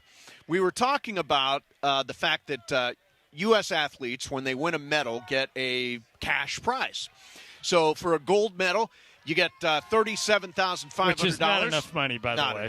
Silver medal, you get $22,500. And if you are the second loser, as Bergman would call you, you get a bronze medal and $15,000. You called it that. I don't know what you're talking about. It is tax-free. One of our previous presidents, I believe his name is Obama, signed a decree that athletes that get these medal awards do not have to pay any taxes. But, John, France is getting their piece with taxes ranging from 10 to 45% on the money that our athletes get. 45%? 45%. What do they think they are, California? Seriously. Yeah, 45% is outrageous. So it's on the French athletes, whatever they get. No, it's U.S. athletes. They are getting taxed on their way out the door because they won the medal in France and they won the money in nonsense. France. Is that not ridiculous? That's I think we should. Insane. This is time. It's time we get serious with French. They've gone too far. Well, this is not unlike when I've told you guys this before. When I do games in Charlotte and New York and Boston, I get taxed in all those states. Right. I got to fill out like 20 W-2s at the end of the year. But our ping pong gold medalist has to file a French tax return. This is like you, and they have to declare all French source income. There is 15%. 20 to 30%. They are definitely going to pay taxes to the French on the medals that they won, which seems really wrong to me. I couldn't figure out why right after I got the Laker job, my accountant would always answer the phone and like one ring when I called him. Like, hey, John, hi, how are you? Yeah, right. Good to hear from you. I'm like, why is that guy being so nice to me? Michael goes, because you got to fill out 25 W-2s. And you're his one client. He's going to make more money off of you than he is off of anybody. Oh, what a mess. One of the things that happened at the trade deadline in Major League Baseball, John, is that none of the top 100 prospects were traded. None of the top. I don't understand how that is. Wait a minute, you sent me this. I know. I don't think that's true. For example, unless I know when they weren't top 100, the Padres guys, the number 4 and number 6. It was 2, 4, and 6. And none of those guys were in the top 100. Not according to this. Was it Baseball America? Baseball America says, zero top 100 prospects dealt at the trade deadline. Over the previous 10 years, there'd never been a trade deadline where no top 100 prospects changed hands. So people keep their prospects now. Well, and this is going back to my point. They have, through all these rules, through all of these, more teams make the playoffs now. In the NBA, it's because you get penalized. You go over the second apron. Right. In baseball, it's that more teams now have a chance. There are more buyers than sellers. Yep, right. It's limited player movement. Right. That's bad. Player movement is good in every sport. It's better for players. It's better for teams. It's better for fans. They got to figure out a way to keep player movement alive. So in this trade-in, I think there was like 17 to 20 trades just in this trade deadline alone. Right. It was a really big trade. By the way, as trade deadlines go, and there may not have been a gigantic name that moved, but it was a very active trade It was deadline. a very active. And it's because they don't have a salary cap. There's Right. no salary cap in baseball. See, but this is what's interesting. The fact that there's not one top 100 prospect, there were so many, and we were all talking about every single one of the trades that did happen was such a high price. You had to give up like 3, 4, 5 prospects just to get someone small, like a Carlos Estevez from the Angels. Tanner Scott got a bunch. A lot. But they were not top 100 prospects. Right. That's what's kind of interesting to me. Yeah, it was prices so high, but not big-time prospects. When you got, it's sort of like having a quarterback who's cost-controlled. If you can get that player at the beginning of his career and you get, 6 years, like I think. Houston has with C.J. Stroud. Right. You can get 6 years under team control, 3 years of arbitration. You do it because you're locking in somebody at a much lower price. Now, see, how do you fix this now? Because after the trade deadline, the Yankees payroll, and don't worry about the Dodgers payroll, it's crazy high. Astronomical? Yeah, the Yankees payroll, according to this graphic, $255 million. Okay. The Marlins, after the trade deadline, $14.7 million. How do you fix that? Well, you got to put in a floor. You got to put in They're a salary never going to floor. put in a floor. Yeah, they won't. Like if they should have done it already. Like the NBA has one. If I was the players' union, I would want a floor, right? The players' right. union could demand a floor in their next Is there negotiation. one in the NBA? Yeah. There's a floor? There's a floor. Yeah, and Donald Sterling used to flirt with it every year. But $14.7 million? At least a certain amount of money every year. $14 million in payroll is an embarrassment. The league should look into that. I think that Max Muncy makes more than that by himself. Oh, yeah. It's true. See, Oscar Hernandez makes more than that. Actually, he's probably on 12 after the deferrals, but still. It was like 17. If you get just a 1-year contract, it's $18.9 million.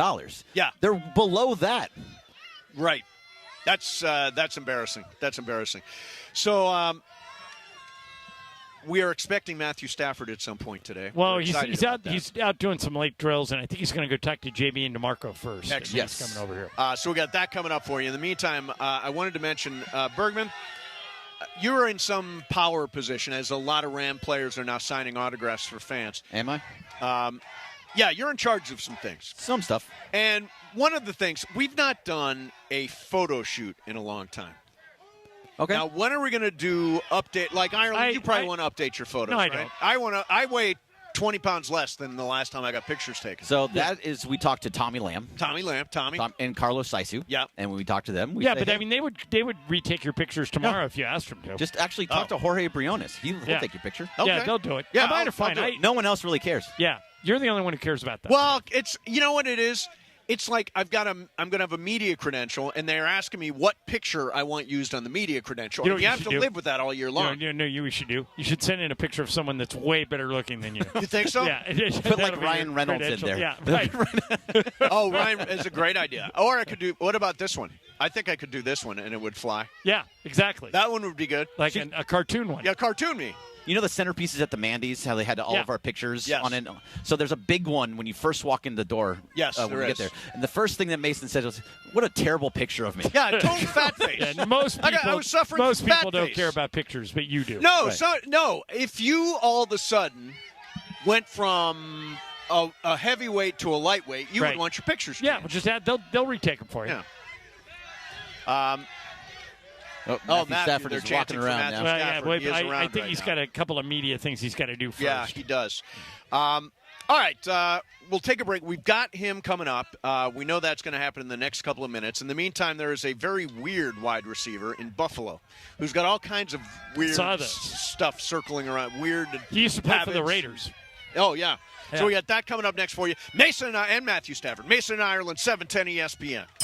The most followed sports radio station in America. 710 ESPN. At ESPN Los Angeles on Instagram, Facebook, Twitter, YouTube, TikTok, and Twitch. LA's mega sports station. 710 ESPN. Hey guys, it's Sedano. NextGen is the official AC Heat and Plumbing company of SoCal sports fans. That's right, NextGen is the absolute best in the biz. Right now, you get an $88 drain cleaning, and they'll add in a free plumbing camera inspection. All you got to do is call NextGen. Call them at 833-3-NEXTGEN. That's 833-3-NEXGEN, or visit them online at nextgenairandplumbing.com to schedule your appointment today. NEXGEN, call 833-3-NEXTGEN.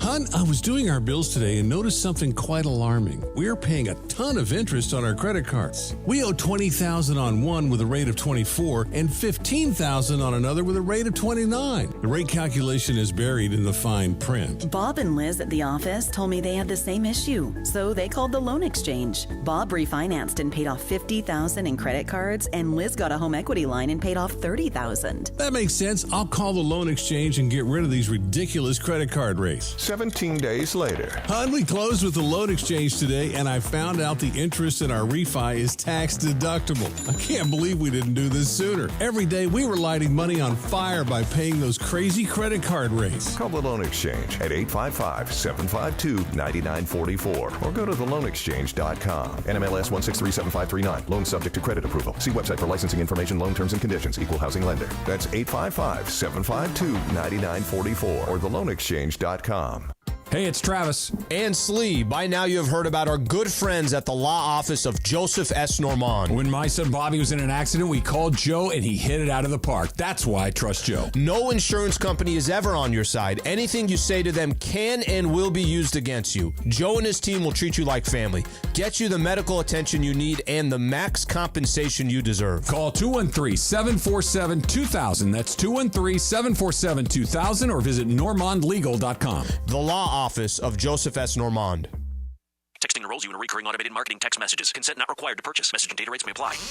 Leaving for the gym so early? I'm ready to go. Since you started taking Nugenix Total T, you've been acting like when we met in our 20s. I feel like myself again. Lower testosterone after turning 40 slowed me down. Nugenix Total T has been a game changer for me. What is it about Nugenix Total T that's different? It's a key ingredient called Tesnor. It boosts free and total testosterone to help you get back the drive and energy from your youth. Total T is backed by 5 clinical studies. I've seen the huge difference it's made for you in the gym, at work, and in the bedroom. I'm so glad I sent them a text for my complimentary bottle. Text ORDER to 321321 right now for your complimentary bottle of Nugenix Total T. Nugenix is the #1 selling testosterone boosting brand at GNC and Walmart. Do it now and we'll also send you a bottle of Nugenix Thermo X, our newest, most powerful fat burner ever. Absolutely free. Text ORDER to 321321. That's ORDER to 321321.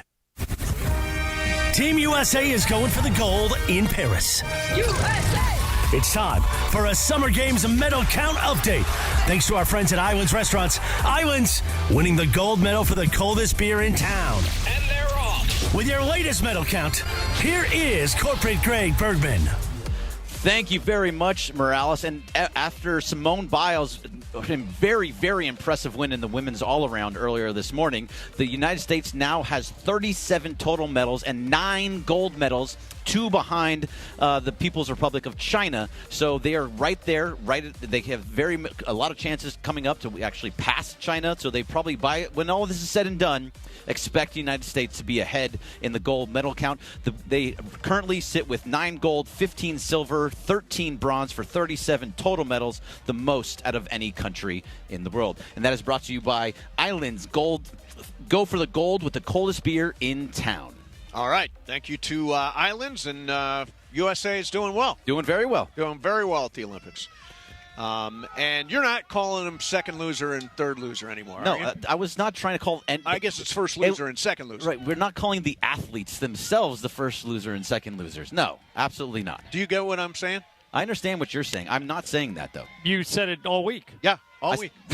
Yeah, I'm not calling the athletes. Yes, saying, you are. You're calling the athletes first loser and second loser. You said the only thing that matters, she was gold medals, and whoever wins the silver and the bronze. We were talking about what we actually go by. Is it like, do we Go by gold gold medals or total medals? Or total medals, Yes. and when you're counting it up. I go by total. I say go by gold because gold it takes a lot to expect gold. You added I'm not that saying all anything the silver badly medal. about- Wait a minute. Then you said, by the way, unprovoked, you said all the silver and bronze medal winners are the first and second losers. I am impressed by every single one of these athletes. That's I the could opposite never of do what it. you said That's yesterday. what I am saying. So this is- you're taking a new position. This is my Your new position. This is a new position. This is my position. Everybody's a winner. This is my only Okay, position. John Kerry, one thank you. singular position. You went from I one am winner to extremely everybody's impressed. a winner. Two. Is You're this all what winners. Everybody's a winner. No, they're not. If you don't get a bronze, you're not a winner. If you don't get a silver, you're not a winner. But Shucks. they are impressive. What they're doing is impressive. I know you're having a blast with this, but no matter what. We didn't come up with the phrase first and second Yes, loser. you say it all the That time was about an everything. original You guys thought. are always talking about it. I have never love used all the these phrase athletes. until No, I that's never not used the true. phrase. Oh, I've never absolutely used not. the word I've never first. heard it. Both I've of never you. said For first everything loser, else, ever. if Find me not tape. the I've never said first No, loser I'm ever. not going through all your Ever. tapes. I've never Oh, said that is nonsense. No, I've never I bet said you it. Radio Promise Michael you. fan can tell me exactly what Yeah. day you guys Abdul, all come used on, to help say us it all out the time. here. I Abdul, do not thank say you. first loser. 100% you do have not. 1,000 times. I say there are only two places in every race, first and last. I have said that. That's Which is my pretty, and that's a loser. right. I didn't call anybody a loser. No, I'm not he calling didn't it. call a silver medalist or a bronze medalist first I'm not and second calling- loser. we're not calling lifetime losers. of work, getting ready for their event, and they're playing badminton. That's it, Greg. let's Why just do you think they're so happy when they win any medal? Yeah, no, it's they deserve all those medals. I'm very happy for them. But you just I don't- call them losers. No, not doing it. Not doing it. Wait a minute. Not You've doing already it. done it. Not Yeah, doing no, it. You can not do it it's now been done. if you want. It's been done. But it's No. with these my these position, shows get recorded. my position is everyone is a because- winner, gold, silver, Just bronze. because you've taken the stance for going back and finding when you've still called them first and second loser. We don't need to find it. He It was doesn't matter. against everybody's a winner before he was for it. All of these athletes are amazing. They're amazing. all winners. Amazing. All winners. That's right. Yes. I will happily take that stance. All winners. Yeah. Have we been loud? Because Stafford's right there. No. Yeah, I can't too even loud. hear They're what he's speakers saying. and stuff. I If can't he hear can't him. hear I us, hope we they don't can't hear hear us. him. I mean, yeah. So this is we'll again. Matthew could jump over at any time, but Matt Collins, wide receiver, was Former with the Raider. Raiders. Yeah, now with Buffalo, is a very, very strange guy. He says, well, first of all, he never wears shoes unless he absolutely has to. Second, he when it's time to eat, he uses only his hands. Could I get away with that? Never use. No, I could not. I couldn't do it. I like No. food. I too like much. spaghetti and pasta. Yeah. You can't eat Soup. that with your hands. I'm a guy. No. Soup, absolutely not. Can't do with your hands. Yeah. Soup, and how would that work? He says he hasn't eaten Drink a the bowl. vegetable in 3 years. Well, you never believe anyone when they say that. I don't. But, He's eating vegetable. He said tomatoes. Come on, he said something with tomato sauce over all those years, but right? if it's tomato sauce, that's not even the same It's a as eating vegetable. a vegetable. It's not No, a vegetable. I like tomato. I'm is a weird, I'm vegetable. weird like that too. I like tomato sauce. I like red sauce. I don't Yeah. like raw tomatoes. Oh, I love raw tomatoes. I love raw Absolutely. tomatoes. Matthew's going to join us here in a second. Let me see what else. He wears his hair like Tarzan, and he says small cats will legitimately steal your soul. Let's ask Matthew Small Stafford. cats. Small will cats. legitimately. I wonder what he means by I have no idea. I have no idea. What does he have against small cats? Yeah, small. He's anti-small. Yeah, cat. that makes sense. Who would be against cats? There's these days? nothing wrong with cats. Yeah. On the outside. And joining us now is the quarterback of the Rams, Matthew Stafford. Great to see you, man. How you doing, Matthew? Good to see you guys. I'm doing great. How are you? Good. You look good. great. Thank you. All right, so I'm going to start with this. I was close with Kobe because I'm working for the Lakers, Yeah. and the thing he loved to talk about more than anything, Matthew, he lit up when he talked about it, was that he had 4 daughters. Yeah. Oh, yeah. And you have 4. You're the only other guy I know who has 4 daughters. Yeah. What's the best part about having 4 daughters? Oh, man, it's the best. I go home, I get big hugs from them every single time. Listen, they love the Rams. They love watching me play football, but, man, there's so many fun, important things in their life going on that have nothing to do with football that light me up and light them up. So I do have such a blast being home with them, running around the yard, doing whatever it is. They're fun. What Kobe used to tell me was, he goes, as you know, I'm hyper competitive. It sets my mood whether I win or lose, and around them, it just goes away. Oh, 100%. Like you could have the worst lot. I was thinking like back to Detroit. I think the girls actually went back there when I think Kelly took them and watched you back there. Like devastating loss for you, and you guys played well. Yeah. And I would imagine you see them after the game, and you can't. You feel like an idiot if you're down, right? Oh, 100%. Yeah. They bring me back to life no matter what's happening. The best days are better. The worst days are good. I mean, it's that. just they are just. They're a joy to be around. They light up my day every time I see them. So what are the age range? So I have 7, about to be twins, 6. Yeah, right? about to be 6 and 4. Are the twins identical? They are. Oh, okay. Yeah, so identical twins, an about to be 6-year-old and a 4-year-old. Nice. It's busy, but it's a lot of fun. That's amazing. That's amazing. Yeah, you and your wife, you're getting into the shuttle service years. Yeah, no doubt. Yeah. We're looking at Sprinter vans for sure. So I asked Les about this earlier, but there was a point last year when you guys were 3 and 6. And coming off that loss in Green Bay. And for me, as a Rams fan, as a season ticket holder, I was like, damn, this is not our year. What was it that allowed you to turn that around? How did it turn around? Yeah, I mean, I think, it's the famous saying, you are what your record is at 3 and 6. I think we were playing a lot better football than we our record set at that point, and we just need to continue to work at what we were getting good at. And I was able to come back healthy enough in that in that Seattle game and kind of get on a little bit of a roll there. But it was a total team effort. I mean, there were some games early on in that season, part of the 6 losses that we had real chances to win against really good football teams, and we didn't do that for whatever reason.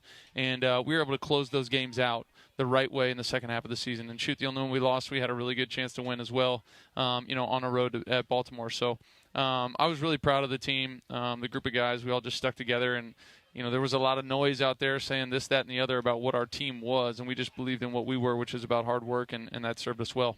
You have been blessed with 2 receivers that you trust in Puka Nacua and Cooper Kupp.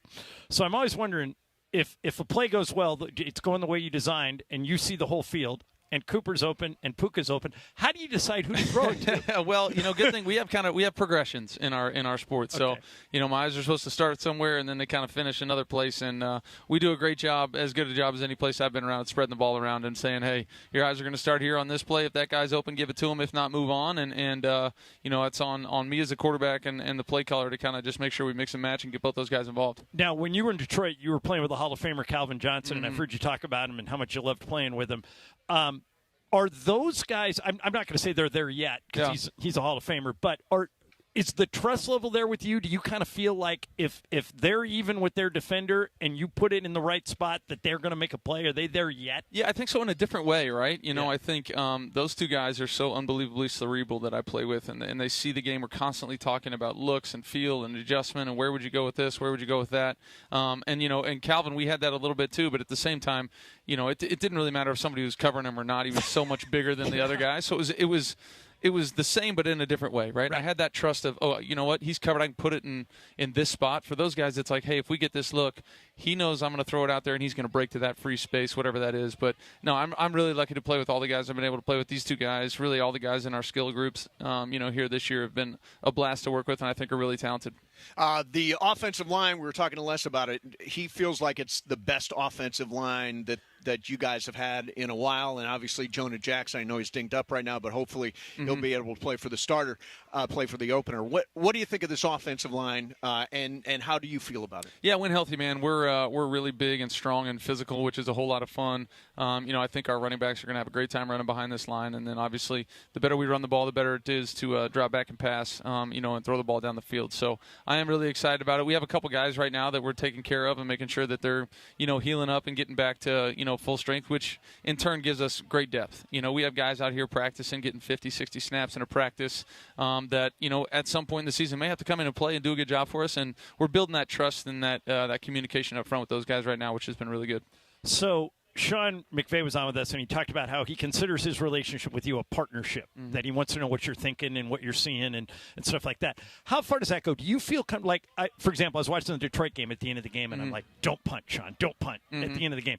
You punted, it didn't work out, you didn't get the ball back. Are you comfortable enough where you can lobby him? Like, can you go to him and say, Coach, don't, or do you feel like that's not your place? No, I think we're constantly back and forth talking about all things, right? Situations, plays. He's got his opinion and thoughts, and I have mine, and we both respect the hell out of both of them. So it works. And, yeah, it works. And there are certain times where I feel convicted to do something, but I'm not going to go out of my way if I don't feel convicted to go one way or the other.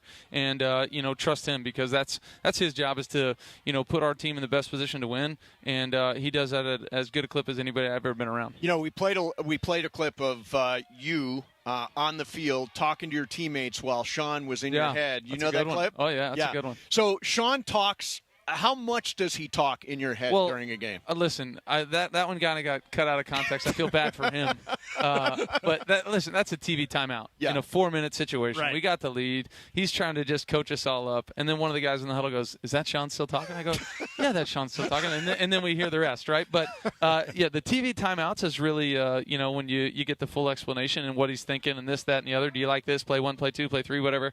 And, most plays we got 40 seconds on the clock. It's go, go, go. Right. I'm just listening and rolling. So that was one, very few instances where there was some dialogue going on. But listen, it's so much fun to be around him. He's such a great energy guy and a brilliant coach. So I always wanted to ask you this: you went to high school with Clayton Kershaw. You were high school classmates. Yep. And is it true you were the catcher when he was a pitcher for a couple of years? Yeah, he pitched, I caught, and then when we were playing in the field, I played shortstop, and he played first base. Could anyone hit him in high school? No, I mean he was filthy. He's always had that competitive streak, man. Where did he have that curveball even back then? Yeah, big time curveball. And then I think probably around his junior year, he shot up to about however tall he is now, 6'3.5", 6'4". That's when your hands started to hurt every day. 97 came with that, and it was all over. But he's a special talent. It's great to see him back out there. Hopefully feeling good and going. Yeah. Well, listen, this is awesome to catch up with you, man. We appreciate it an awful lot. I will be at every game this year. I'm super psyched for a great season. I'm really excited for all 11 wins. Yeah, I hear you. and say hi to your girls for us. Yeah, I will do it. Thanks for the visit, man. Yeah, great to see you guys. Have a great day. Thank you. That is Matthew Stafford, the quarterback of the Rams. Fantastic guy. All right, get a quick break in. Come right back to Rams training camp. Mason and Ireland, 710 ESPN. You never have to miss a moment of LA's mega sports station. Get the all-new ESPN LA app. Just search ESPN LA in your App Store or Google Play. Download, tap, and bam! You got 710 ESPN in the palm of your hand.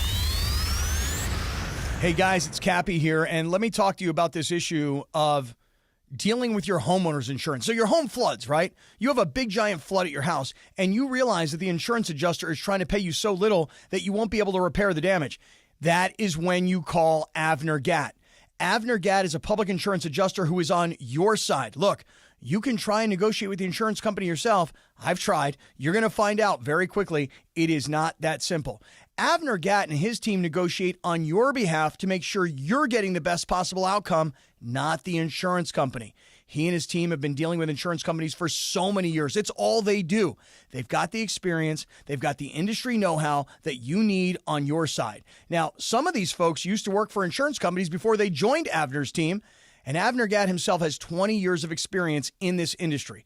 Avner Gatt has one of the largest teams of professional, licensed public adjusters in California, and yes, the size is important. Avner has a unique winning recipe for handling homeowners' insurance claims.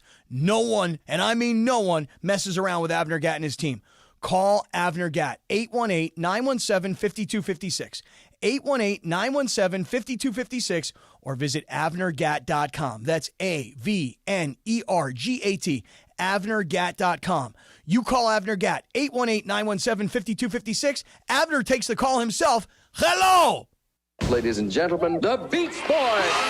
Now streaming, the Beach Boys tell their story in a must-see film event. Brian, Dennis, and Carl, a cousin, Mike Love, and our good friend El Jardine. That's family to me. Experience the definitive look at America's band. They were participating in the creation of a California dream. The fact that what was a family, that's where the success came from. The Beach Boys, rated PG-13, may be inappropriate for children under 13. Now streaming on Disney+. Meet Cheryl. Hey. She's on vacation and lost in the moment. Unfortunately, so is her Chase debit card. It's gotta be somewhere. Maybe she lost it at salsa night. These skirts should have pockets. Or maybe she lost it at Pilates. 3 and 2 and... But she's not worried. With the Chase mobile app, she can lock her card till it turns up. Tools that help protect. One bank that puts you in control. Visit chase.com/checking. Chase, make more of what's yours. Chase mobile app is available for select mobile devices. Message and data rates may apply. JP Morgan Chase Bank, N.A. member FDIC. Do you owe $10,000 or more in credit card debt or personal loans? With credit card debt at all-time highs, Debt Relief Advocates is urgently notifying consumers of debt relief now being made available, designed to aid consumers with out-of-control credit card debt. Those who qualify and enroll for this relief program will only have to pay back a fraction of what they owe. This is not bankruptcy or a debt consolidation loan. This is a relief program that credit card companies would rather you not know about, as it ends your debt nightmare and saves you lots of money. Consumers owing at least $10,000 in credit card debt or personal loans can now take advantage of this debt relief as the cost of living skyrockets. Debt Relief Advocates has established a relief hotline for you to call to learn what debt reduction you may qualify for, so don't wait. For this free information, call the Relief Hotline at 800-606-8737. 800-606-8737. 800-606-8737. And it is Mason and Ireland on 710 ESPN, the OGs of LA Sports Radio. We're here each weekday, 1 to 4 p.m. for your afternoon. Sandwiched between Travis and Sliwa and Sonato and Cap. Mason and Ireland continues now. Cool to talk to Matthew Stafford. Yeah, he's a good dude. 11 wins, man. You know, the guys on Get Up were ranking the best quarterbacks in the NFC. If you rank the best quarterbacks in football, Patrick Mahomes is going to be number one no matter what. Right. And but in the NFC, they had Matthew Stafford number one. Yeah, I mean, I would think Stafford, Goff, Dak, Hurts, Jalen Hurts. Yeah, they had Dak 2, Goff 3. I mean, is Dak? No, Dak had a monster year last year. year. A lot of touchdowns, but more touchdowns than anybody. Yeah, fewer interceptions. I think he had 36 touchdowns and 8 interceptions. Yeah, you got he's got to be a top 5 quarterback in the NFC. In the NFC, he's sure, got to be. But also, I mean, in the playoffs, he just kind of falls apart. So I think of him negatively. I think. Oh well, sure, he doesn't. Yeah. He hasn't performed big under the big lights. I still think if you're talking about quarterbacks for this year, I agree on Stafford. I think Dak is right there. I think Goff is there. I think Purdy, you've got to give him some due. You got to give Jalen Hurts. He's good. Yeah, I mean that's the group. But I think the point is the guy I think it's underrated, and I don't know how underrated, is Jordan Love.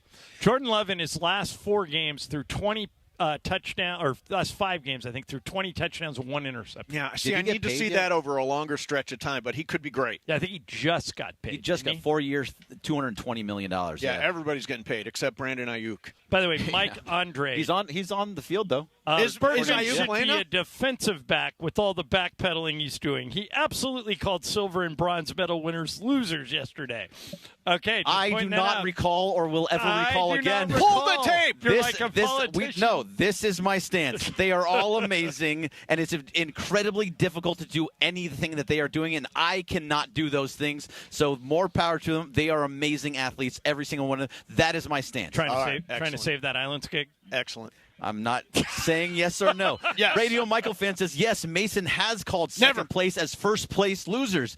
I know it for a fact. No, he doesn't know. But I don't believe he called it in the context of the Olympics. I never do. He did quote Ricky Bobby before. Yes. See, so you absolutely have, but it was not for the Olympics. I love Radio Michael fan. Quoting Ricky Bobby is our God-given rights as Americans. So it's okay when that happens. Okay, I see how this works. It works for you, but not for me. Yes. Either way, I'm never going to say that, ever. Yeah. By the way, Simone Biles won the all-around today. Except for Wednesday. No. Except for the earlier in the week. I do not recall. Right. I'm not here to talk about the past. Yeah, no. Yeah. Very good. Yeah. No, I know you haven't said it since Tuesday, so I guess you're off that. Again, I'm not here to talk about the past. I'm here to talk about now and what is being said now. And my stance is they're amazing. Right. You and Rafael Palmeiro. Yeah. Wasn't it McGuire that did it? No, McGuire. Rafael Palmeiro wagged his finger. It was Sammy Sosa said he didn't speak English. Yeah, and McGuire was one. I only want to talk about the future. I'm not here to talk about the past. I'm here to talk about now. God, that guy. That guy. He was a Dodger hitting coach for a little while. Yes, he was. He was. By the way, what do you think this field, which is a beautiful field, yeah, it's great. Is for? Is it their soccer field? Maybe soccer. I don't know. Yeah. Hey, so Kasim actually goes here. Oh, you go here, Kasim. Kasim, go put on your Kasim, I have new respect for you because it's number one. It's hard to get in here.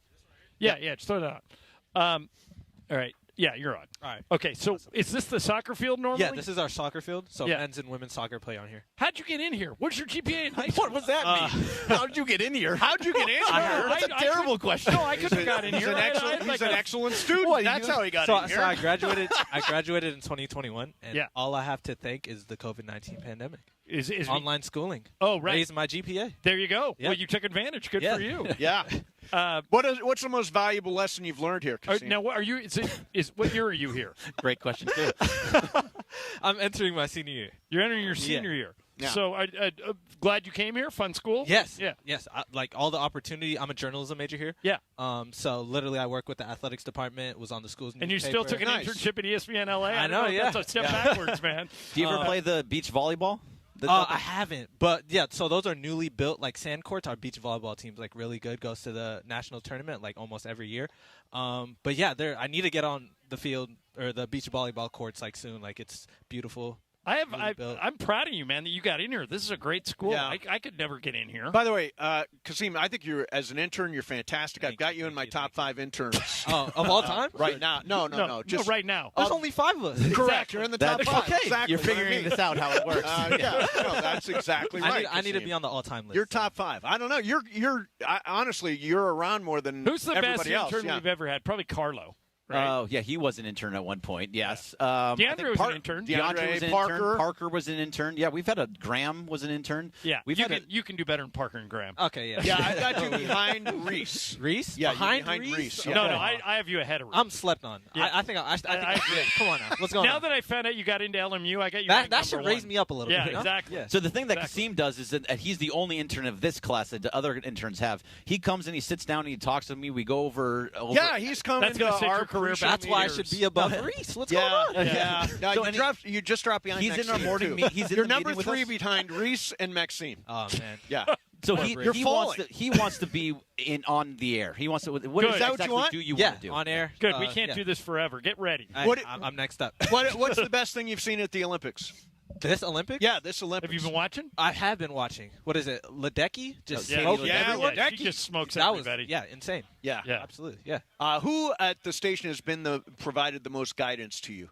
I think I've worked more closely with you, Mace. So Yeah. I feel like definitely you and Greg been able to pitch stories, make a rundown, things like that. So Yeah. it's just been great. I've been able to chat with Sedano also. So it's just When is it over? When's the internship end? end of August. And then you're back at school. that's quick. Yeah. Yeah. Yeah. Wow. Well, you've done well. When You've does done school well. start Top here? 5. August 26th. What was? So pretty soon.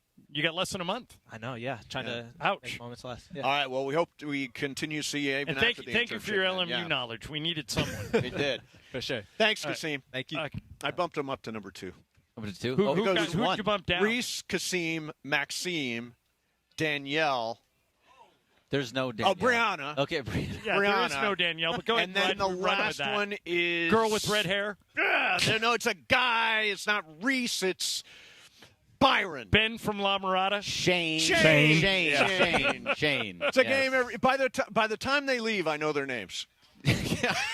I try real hard. You know I did You're a a good game guy. on them last week, right? I Yeah, know. Did you do another intern game today? I It's did your not game do an today. intern. All right, your game is coming up right now. Yes, it actually. is. I have my game. All right, so it is Who's ready? Bergman's game today. Brian's back We in need the someone studio. else. He's going to play along. Do we need somebody Laura else? could probably play. Yeah, Laura. Laura? Okay. Is Laura back there, Brian? She's around here somewhere. I'll grab her. No, let's let Kasim play. Yeah, Kasim, you go to LSU, yeah, you Kasim. can play. Yeah, All right, Kasim will here we play go. Game of Games. We'll do that coming up next for you. Mason and Ireland, 710 ESPN. 710 ESPN and the all-new ESPN LA app. This fall, the new home of the USC Trojans. The new home of the USC Trojans. The Trojans are back. The USC Trojans play on LA's mega sports station. That's right. USC football, USC men's basketball, and USC women's basketball are on 710 ESPN coming this fall. 710 ESPN, the new home of the USC Trojans. Next Gen is the official AC Heat and Plumbing Company of SoCal sports fans. That's right. Next Gen is the absolute best in the biz with thousands of 5-star reviews and happy customers. Right now, get an $88 drain cleaning and they'll add in a free plumbing camera inspection. So, if you're sick of dealing with a slow drain, call 833-3-NEXTGEN. That's 833-3-NEXGEN and say goodbye to your AC heating and plumbing problems. NEXGEN. Call 833-3-NEXTGEN. Hey, it's Mace. If you listen to the Mason and Ireland show, you know I love my poker. I love the action and the adrenaline rush of wrapping my arms around a big pot I've just won and sliding it to my stack of the winnings. But poker isn't really poker unless you're playing at Commerce Casino and Hotel. The Commerce is the only place I play poker, largest poker room in the world with the best poker action in Southern California, and there's always a seat for you at the Commerce, maybe next to me. The poker action never ends at Commerce, which is why this year alone, the Commerce Casino will pay out over $20 million in jackpots. Don't forget, great food, friendly staff, daily tournaments, and the poker experience you're looking for. The Commerce Casino is located 6131 Telegraph Road in Commerce. For more information and a calendar of events, visit commercecasino.com. That's commercecasino.com, and I will see all you guys at the Commerce. Getting quality employees to fill positions in your company is essential, but finding those people can be a major hassle, unless you use ZipRecruiter. ZipRecruiter makes finding quality people a breeze. And right now you can try it for free at ZipRecruiter.com/free. With ZipRecruiter, one click sends your job to hundreds of top job sites. But more than that, ZipRecruiter's advanced technology identifies the candidates with the skills you need, sends you a list of great matches to review, then actively invites them to apply for your job. And the results speak for themselves. 4 out of 5 employers who post on ZipRecruiter get a quality candidate within the first day. That's right, the first day. Now you can focus on your business and let ZipRecruiter do the work finding the best people for you. See for yourself. Experience the ease, efficiency, and power of ZipRecruiter for free. Just go to ZipRecruiter.com/free. That's ZipRecruiter.com/free. ZipRecruiter.com/free. 710 ESPN. And it is time for Game of Games on the #1 sports radio show in LA, Mason and Ireland. Game of Games. Game of Games presented by CallJacob.com. Call Jacob. Everyone loves a fighter, but in this town, winning matters, especially after an accident. So remember, anyone can fight, but CallJacob.com is here for you when you need a big win. After an accident, go to CallJacob.com or call 844-24-JACOB. That's 844-24-JACOB. We got the jingle. Call Jacob.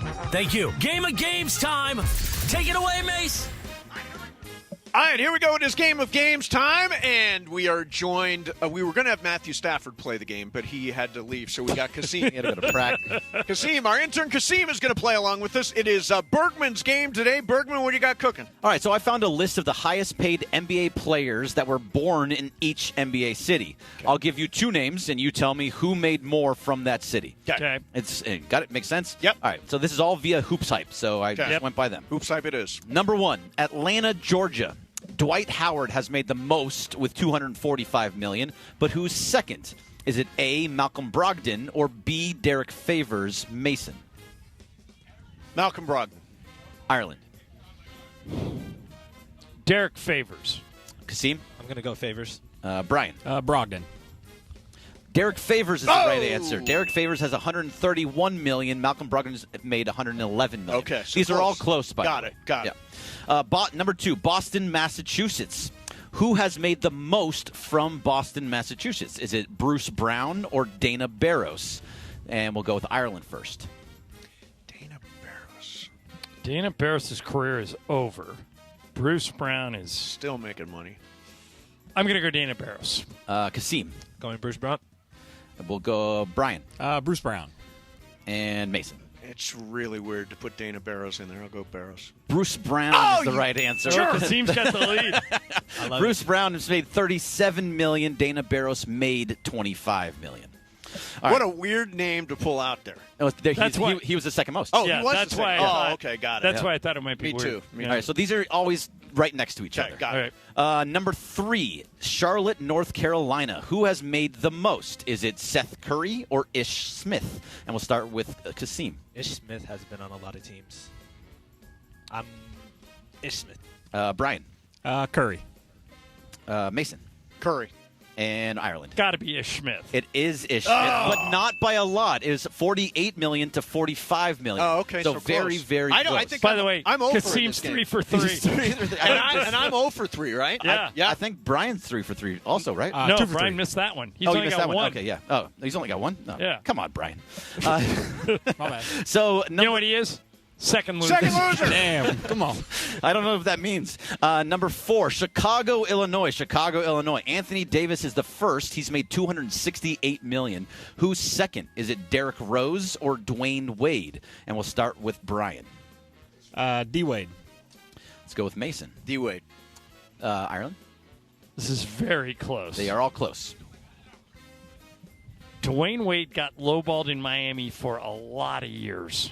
I'm going to go Derrick Rose. Kasim. Got to keep the streak alive. I'm You going to do? go Wade. And you do keep the streak alive. Let's go! Dwayne Wade was the right answer. So Brian's Dwayne Wade- on the board, and Mason, or Brian's got 2, and Mason's on the board. If you win this game, you're going to be number 1 on the Intern Power Check. Oh, by the way, Dwayne Wade made $199 million. Derrick Rose made $167 million. Okay. All right, Cleveland, Ohio. I haven't heard about that for a few weeks. I almost choked. Monday, you will. Cleveland, Ohio. Who's first? Is it James Posey or Charles Oakley Mason? Posey. Ireland. Posey. Kasim. Oakley. Oh. And Brian. Oakley. James Posey. Kasim has missed. Because James Posey made $57 million. Charles Oakley made $44 million. Okay, so here's the score. You can catch Kasim at this point. So can you. Kasim 4, John 3, Brian and Mace 2 each. How many are left? There are 3 left. All right, so Kasim's got to start going I got to first. lock in. Okay. Dallas, Texas. Who is first? Is it LaMarcus Aldridge or Chris Bosh? I'm going first? Yes, you're going first. I'm going to go Aldridge. Who goes next? I do. I'm going to take my shot here. I'm going Bosh. I need to make a point. I'm going Bosh. And Brian? LaMarcus. Chris Bosh is the right nice. answer. And you're making So Ireland's tied. And Mace is one and back. I'm one back. Chris Bosh made $242 million. LaMarcus Aldridge made $215 million. Okay, so there are 2 left. 2 left and a I tiebreaker. have to go first. Okay. So what's the score? Ireland 4, Kasim 4, Mason 3, Brian 2. Oh, he's actually got pretty close. Los Angeles, California. James Harden is first with $340 million. Who's second? Is it Kawhi Leonard or Klay Thompson? Very, very, very close. Oh, my gosh. Boy, Klay made a lot of money.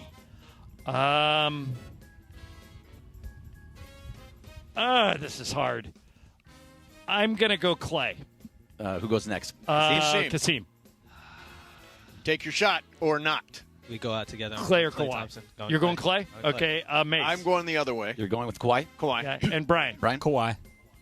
Kawhi Leonard is the right answer. Oh, it's tight. 3-way tie. Kawhi Leonard and Brian's one back. Kawhi Leonard made $279 million. Klay Thompson made $269 million, and Kasim has missed, I think, 3 in a row. This could be an epic All right, collapse. So Kasim has to go first. I have to go second. Mace has to go. Mace has to go goes first, and then he tied us. So Mace. Then I went first that time, right? Yep. Mace, Kasim, me, Brian. Okay. And Brian is one back? Yeah, Brian's one So back. you're still alive, Brian, in the last one. Right. New York. Carmelo Anthony is first with $240 million. Who's second? Is it Rudy Gay or Kemba Walker? Mason. I'm going to say it's Gay. You're a child. Okay. You're all children. I mean, all I said was his name. His name is Rudy Gay. I said, I'll go Gay. I'll go Gay. Go on, Ireland. Greg, I'd like to proudly say, I'll go Gay. Kasim, you can take a shot. You can take a swing Or here. you can go Gay. I'm going to be gay. I'm going gay. And Brian, you have to go the other way. I have to go Walker, but I want to hit this. Go Gay. No, Brian. Who's the other guy? I'm going Walker. Walker. We have a 4-way tie. Oh my God! I knew I shouldn't have gone gay. I hate going gay. I'm going to go gay. Kemba Walker made 198. That's what I get for going gay. Four-way. Oh, boy. Kemba Walker made $198 million. Rudy Gay made $184 million. Right. All right. So I have a tiebreaker. It's going to be a little bit, it's a lot, but here we go. Okay. The city that has produced, I think, the highest salary, but it might be off somewhere, but the highest salary amongst the top 5 born there is Philadelphia, Pennsylvania. Okay. Between Kobe Bryant, Kyle Lowry, Rasheed Wallace, Marcus Morris, and Cuttino Mobley, how much money have they made combined? And it's going to be closest. Okay. So write down a number. Got you. Don't tell me what it is. All right. So how many players? 5 players. Say them one more time. Is Kobe Bryant, Kyle Lowry, Rasheed Wallace, Marcus Morris, and Cuttino Mobley. Okay. And I have exactly the number. After you write one down, give me that pen. And I'm going to, okay. Go 200 there. 1. 4 players or 5? 5. 5 players. 5 players. Okay. Divided by 5. All right. I'm going to go. All right. Do you have a number, Brian? 3 times 6. All right, Brian. I do not. Well, guess one. Well, guess one. Pick a Brian. number. Repeat the question for me. Oh, 5. Brian. Brian, You're just in this. Let me go last. Brian, pick a 100. any number. Between 1 and I can't a billion. even. 1 and Pick a a number billion. between 1 and a billion. 100,000. You could get it. Brian, did you pick one? Yeah, 100,000. Okay. 100,000. That's You're good. going to be a little low. That's a good answer. Kasim, what'd you You're not write down? Mine, I favorite said question. 820,320. Okay. Oh, okay. whoa, wow. Okay. I wrote 1.2 billion. 1.2 billion. I wrote 800. 800. Kasim is the winner. Let's go! the correct number is 937,450,160. Kasim with the 820 is the winner. I almost blew it. What was the final answer? Nice. What is it? What was the final answer? What was the number? It was just under a billion. 937 million. Wow, so all that 5 means of those. Brian Cohen only missed by 936 million. I missed the part of the question. Hey, Brian, you know what you are? You're the 4th loser. Yeah, you are. It's better in the first. Yeah. Kasim, nice work, Kasim. On my that was debut. excellent. You almost pulled the Clippers. I know. I know. That was almost a major collapse. But see, Kasim had home field advantage. That's why. true. That's true. Look at that. Because the first person on the board for this month is Kasim. Kasim leads the you month. should retire. You retire as the game. Go out as a winner. like this, yeah. Go out as a winner, Kasim. All right. Very impressive. Good work. Thank you, Kasim. Thanks for doing that. That game was fun. That rate came 4-way tie. Four-way tie. That was worked out really well. That was I saw that thriller. yesterday. I was like, this would make a good game. Yeah, that is a good game. So Kobe, what's Kobe's total? Kobe was like 300 million. 300 million? Yeah, it was like 380, something like that. I had him at 300. Oh, I have it. I have it right here. Okay. It's Philadelphia, Pennsylvania. It was when it goes down. There we go. He made $328 million. Kyle Lowry made $275 million. Rasheed Wallace $158. Marcus Morris $108, and Cuttino Mobley $67. Wow. All right. There you have it. So all that together comes out to 900 and whatever I said. 900 and yeah. All because I had to go gay. Yeah. Had to go gay. The 3 of you did. Yeah, we all went gay. Normally it's just one of us.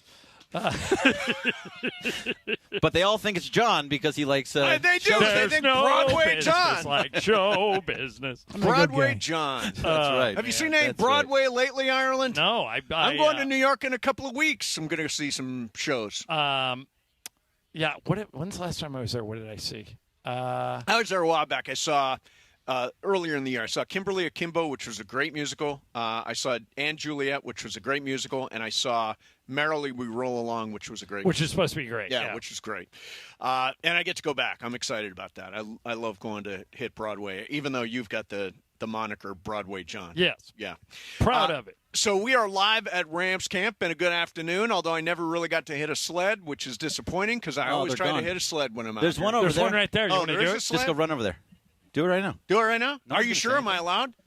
You probably get in trouble. Will I get in trouble if I hit a might get sled? mad at you, but I don't think anybody else will.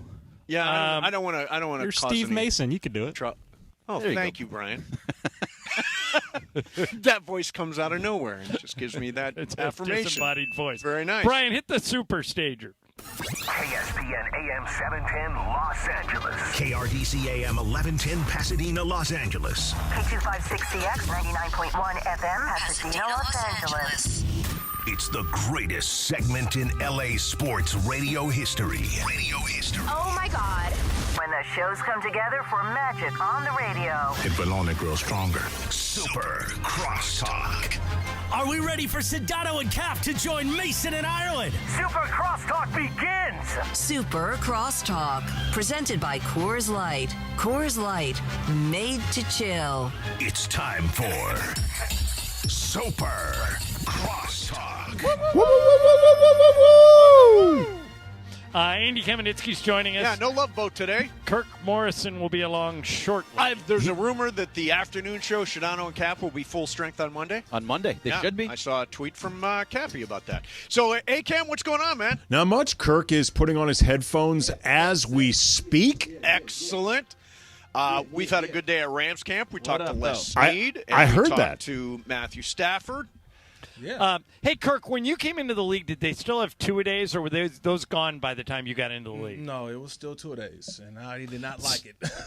I was going to say, did anybody like it? Why did anyone ever think that was a good idea? You would have like a 3-hour practice in the morning. Yep. Then they'd let you guys break for lunch, and you'd all eat like half a horse, and then you'd come back out and do 3 hours in the afternoon. I can't imagine that was productive, was it? No, it wasn't productive. That's why we had all those fights, too, by the way, Ireland. Right. Like, everybody used to fight because literally you just didn't like anybody. Like, you just walked around, and after the second and third day, it's just like you wanted to fight everybody. Because you remember, as a veteran, that's what got you kicked out of practice. So everybody's like, oh, he's a fiery guy. He's a tough guy. But really, if you got into a fight, you get kicked out of practice. And that gives you some time to go relax. But I hated 2 days. I did. I hate it because I would say about the fourth day, and you can ask any NFL player. Some may lie to you, some may not. I'm not going to lie to you. There were times after that morning practice where I had mentally retired. Like I was done. Right. Like I was like, I don't want to do this. Like I couldn't feel my legs. I'm debating like, hey, calling my wife saying, I might get into pharmaceuticals. I don't know if this football thing's cut out for me, right? And then I go back out there, and I have like one of the greatest practices, and you fall in love with the game again, and then the next day you got another 2-a-day. You go through the whole process all over. John, you were talking before about the idea of 2-a-days and not being productive and how do the players deal with it. Like, we're not that far removed from – I remember playing high school football – we were discouraged from water breaks. Like the idea of having water would either cramp you up or it meant you were soft or whatever. But times have changed. Oh, yeah. I mean, it's insane to think about in August in Missouri. I was being told, no, you don't want any more water there, kid. It's crazy. I don't do it. Kirk, you mentioned fights. Fights. Oh, yeah. It's a lot of them right now. So this came across earlier this morning. Breaking. A fight has broken out between Steelers quarterbacks Justin Fields and Russell Wilson after Fields threw a quick touchdown pass. He turned to Wilson and said, most expensive backup in the league should be. We lose him? I think Draymond Green to punch Jordan Poole. Yeah, I don't know. That's Bergman. I don't think it's right. Yeah. So what happens is I think Mace, you got duped by that account as well, right? Did I? You got duped. I got I duped. trust my producer come to send on, me the right guys. information. We got to be better than Bergman, this. you run this whole station. Come on, man. It was made up. Yeah, it was a made-up story, but that's really Twitter for us, though, right? Everybody they see the story and it sounded so good. It had I'm to be just saying believable. we're only as good as the information that Bergman provides us as the leader. I'll tell you this: as talent, I just expect my producer to give me correct information. It was like there was a blue check mark. It was like 20,000 followers. You can purchase blue check marks now. Yeah, it's a parody. It's called a parody account, Greg. You got duped, and I'm the victim. Because I brought that up. Okay. Well, I also told you before the show, don't bring it up because I think it's fake. Update: they didn't get into a fight today. Okay, well, yeah, you're bringing it up after I told you not to do it. So I gave you the right information. By the way, in the bio, the correct information. In the bio, I'm guessing Greg got this from NFC North News. Correct. With 2 S's. That's exactly where he got With it. 2 S's. 2 S's in the bio. In the bio. Two In the S's, bio, it says, "Don't believe you." Okay, in quotes. Don't believe I want it to be everything you see on the internet. The quote is attributed to JFK. It's all good, Greg. It's okay, bro. It was good content. I'm totally fine. Yeah. I think, first of all, I wish that's what would happen because that would have been amazing. Would've been And great. if otherwise, I told them ahead of time not Yeah. to do it. It's all good. There you go. Wow. You guys enjoying Appreciate you, LMU? Kirk. You guys enjoying it? I feel blindsided. Well, it's nice. It's You- nice, beautiful. huh? It's beautiful. Yeah. It's nice. Now, Andy, is that Kirk in front of you or DeAndre? Yeah. Oh, it's Kirk, brother. Yeah. I'm here. What up? What are you doing? Andy, here? I was happened sending a text to DeMarco. Okay. As I said that, I was actually sending a text to DeMarco during the show. DeMarco was on the brain. Okay. And you called him. DeAndre, I guess, or I called DeAndre DeMarco. I was. Oh, it was see, a. I got This is all the problem. inside jokes. It was I a. get all let the me tell inside you, jokes. DeMarco mixed up me in Ireland today. It was a conversation going on between DeMarco and DeAndre in real time as I was sending DeMarco a text. My bad, Brian. And just too many. Yeah, no, it happened. It happened. I know. Hey, Kirk, how much of the Olympics are you watching? I haven't talked to you. Oh my God! So I've watched quite a bit, and I talked about this yesterday with Travis because I woke up Sunday morning, right, and I was at a training camp tour. So I'm in a hotel. I went to go visit the Cardinals, and I'm like, I got some time. I don't want to go out in this 115-degree heat, so I got to figure out what I'm gonna do. I woke up in that morning. I turned on the television, and I was just captured and captivated by archery. I watched archery on Sunday morning. Interesting. For about a good hour and a half. And I watched Japan and China, Mexico, the Netherlands. I was really into it. And the only bad part about it is that they made it seem like these women, because it was the women, like they were just throwing like darts. So they would show the archers at their starting spot. They would, bring the bow back, let it go, and then they would just show the result. So it seemed like they were like, 5-10 feet away. They're like 75 yards away, by the way. They're like a football field length, and they're hitting the bullseye every single time. I was captivated. I watched it for a full hour and 15 minutes. Congratulations to, I think China ended up winning. Did you see that one South Korean pistol shooter who looks like Yes. he's an action hero? The one with the glasses. There's like a triangle on one side and a I thought you square were- on the other. Mace, I thought you were She's talking got about the one guy hand in from her pocket. The She guy looks from like Turkey. Dirty Harry out What about there. the guy from Turkey? Oh, yeah, another one. Yeah. The guy from Turkey is dressed up like just a regular average dude. He's got like just some baggy jeans on, the long sleeve shirt. He's like, I don't need all that extra goggles and Mace, all that. For real, I don't know if you've seen this, but I've seen people on Twitter saying that dude looks like you. Which dude? The dude from the casual Turkey. one. Yeah. The casual one that doesn't need all the equipment. He didn't need all that. Turkey You haven't shooter. seen this guy yet? Yeah, You haven't seen him yet? he does look a little like Does he Mason. seriously look? Yeah. Yes, that's exactly. Take I'm a not look making at this him. up. Everybody you know else what? has these That's nice. not- Everybody else has these nice uniforms on. This dude, like he just Look, rolled out look of at bed. Mace. This is him right here. Right. Yeah, he's got a T-shirt. Says That's it. Turkey. T-shirt. He's got his hand in his pocket and he's shooting people. I'm repping Turkey. Everybody else Yeah, has no, these he nice, does. sleek There's a passing uniforms. resemblance there. I love it. I love it. He came silver, so he's first loser, right, Mace? Yeah, according to Bergman, first loser. First loser. I don't know what you're talking about. Yeah, I'm not sure he here. doesn't. Hey, Kirk, you said you went to Arizona Cardinals camp? I was at Cardinals camp. Yeah, indoors, by the way, not They're outside. gonna be Indoors. They're going to be bad, right? They're probably a 5 or 6 win team, or better than that. What do you think? Right around, flirting around. I think their ceiling is 7 wins. Their floor is probably right around 4 wins. The only thing is that Marvin Harrison Jr. is a dude. Like Yeah. that, Right. like he is. And are they everything riding like with his Kyler dad. Murray again? They're riding with Kyler Murray. They've got an outstanding tight end. They got to talk to they're building a Mattel theme park next to the stadium. By the way, you know In that? Arizona. In Arizona, a Mattel theme park. It has like a Barbie ride. It has like Mattel right. car Barbie fast. is Mattel. Yes. That's right. And, So- and they've got some impact players on defense, right? Don't they still have Budda Baker, and don't they still have Isaiah Simmons and those dudes? No, Simmons is gone, so it's just Budda Baker. That's it. So where did and a where bunch did of Simmons guys go? Simmons is in New York with the Giants. Okay, They That's a actually good let pickup him for go them. last year. They're like, oh, you know what, we're done with him. So All right. it's just I'm doing some scouting for the Rams as always, and it's still Rams 49ers at the top of the NFC West. And then they're counting Seattle on Jonathan Gannon too to be a big difference from Kingsbury. Just the players liking him. Yeah, I mean, it was clear down the stretch they did not like Kingsbury. They were 3-5 down the stretch. Turn on you here, Greg. What's the update on Freddie Freeman's son? It's really sad. Really sad. Yeah. So Chelsea Freeman, Freddie's wife, put on Instagram today, says, "Hi all, we wanted to give an update on Maximus. Last Friday, Max rapidly declined and went into full body paralysis. Oh no. We are very fortunate to have gotten him to the hospital in time so they could reinforce his lungs. Freddie was in Houston at the time and rushed to the first flight back home.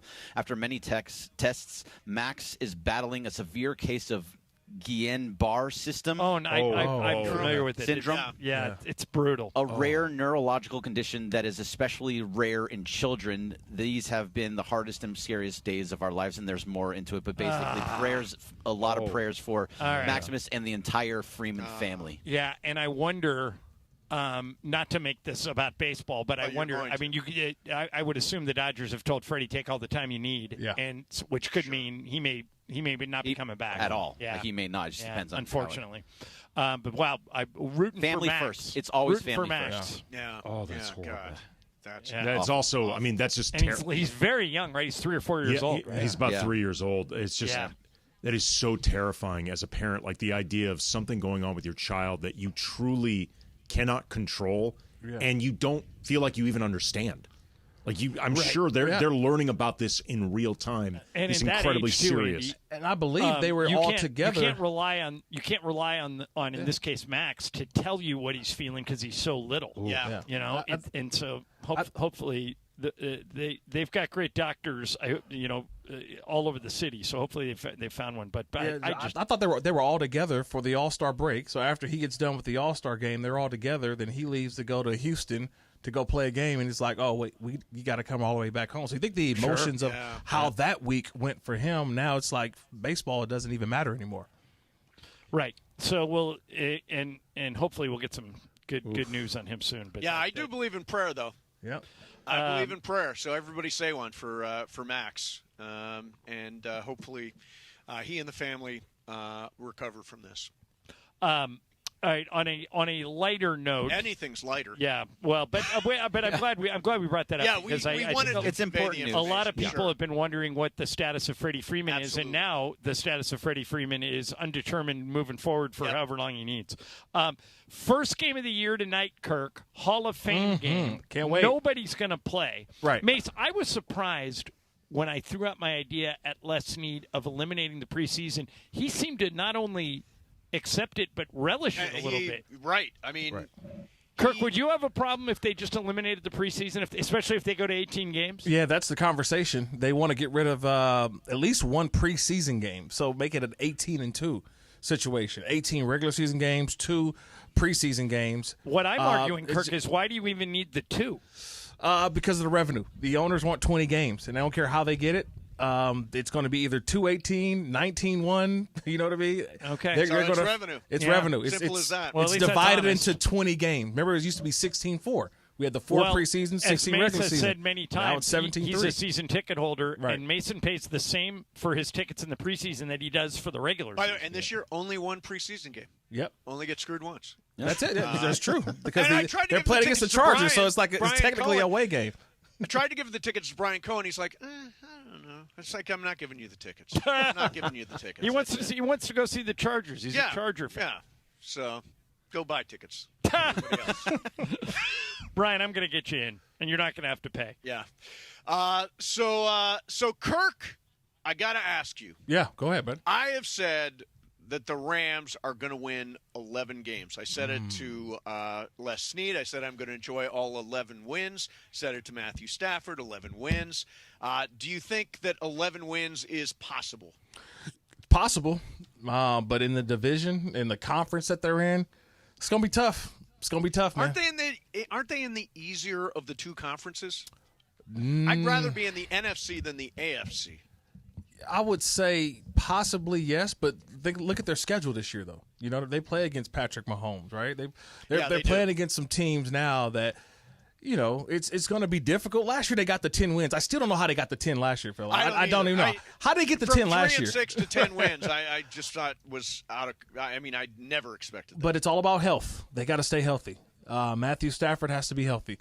They're a different team when Matthew Stafford's out there. But I'm excited just to watch everybody play. This offensive line, those are some big dudes, man. Like, they've never had this type of offensive line. They've always had some kind of finesse guys.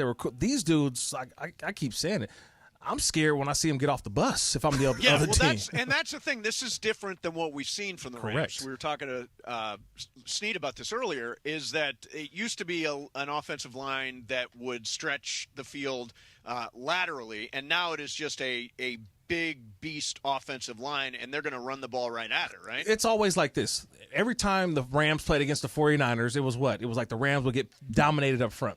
And maybe, Ireland, you can help me out. It's like the Lakers going against the Nuggets. It's just a bad matchup, right? Every other game, you're like, oh, they're great against everybody else, but against this particular team, we don't and match often up for well. the exact same reasons each time. Every time. Right. And it's every single time. And so finally you're like, we got to do something. And that's what the Rams did. They bolstered their defensive line and offensive line. So we're basically doing what they've been doing, right? Correct. Basically. We're trying to get tough up front. Or at the very least, you're acknowledging like the road to get through this conference may end up through SF. Always. So you have to be ready for that. You have to have something in your bag that you can use to go up against this team. You got to out-bully the bully. Yeah, absolutely. That's what it is. San Francisco's very good. What do you think is going to happen with Ayuk? Is he going to get a deal or not? The wide receivers are getting paid this offseason. Yep, but see, the thing is, they got to pay Brock Purdy next year. So Brock Purdy's going to get probably what? So the big contract was for Tua, and he got what average? It was 55 million. Brock Purdy's probably going to get at least, if I'm his agent, I'm taking nothing less than 58 million. Nothing less. I don't think Brandon Ayuk and Deebo Samuel will both be on that roster next year. No. I think one of them they're going to cut bait on for everything you just explained, Kurt. Yeah, they have to. And that's why they drafted Ricky Pearsall, their first-round draft choice as the wide receiver. So they got sort of a replacement for Ayuk. The only hard part is that they should have traded Ayuk a long time ago because you're not going to get the return on the investment. Now, nobody's giving up a first-rounder. Nobody's going to give up a second-rounder. And then if you do trade for Ayuk, which team is willing to give Ayuk, what is it, 22 or 20? I don't know. What is the APY That's now the for thing. that? Eventually, $27 million? I'd give up a first or second rounder for Deebo. Wouldn't you? Did you watch Receiver? Yeah, a little bit. A little bit. Deebo's always hurt. Yeah. To me. Kittle came off really well in that thing. Kittle was well. Deebo is he's hurt a lot. And I don't know how much I'm going to get on that return. That offense needs him. Don't get me wrong, but I don't know if he fits with other teams the way he does with the 49ers. I mean, I wonder, too, if some teams question, okay, do we have the creativity to use Deebo the way the Niners use him? Yeah, like, not everybody can do that. Not everybody has that toy. Nope. We'll let you guys continue the conversation. Coming up for you and Shinano and Cap is ACAM and Kirk Morrison. Mm-hmm. Thanks to the Rams. Thanks to Kasim and Anthony and Rick Cutler for doing a great job out here. And we'll see you tomorrow at 1.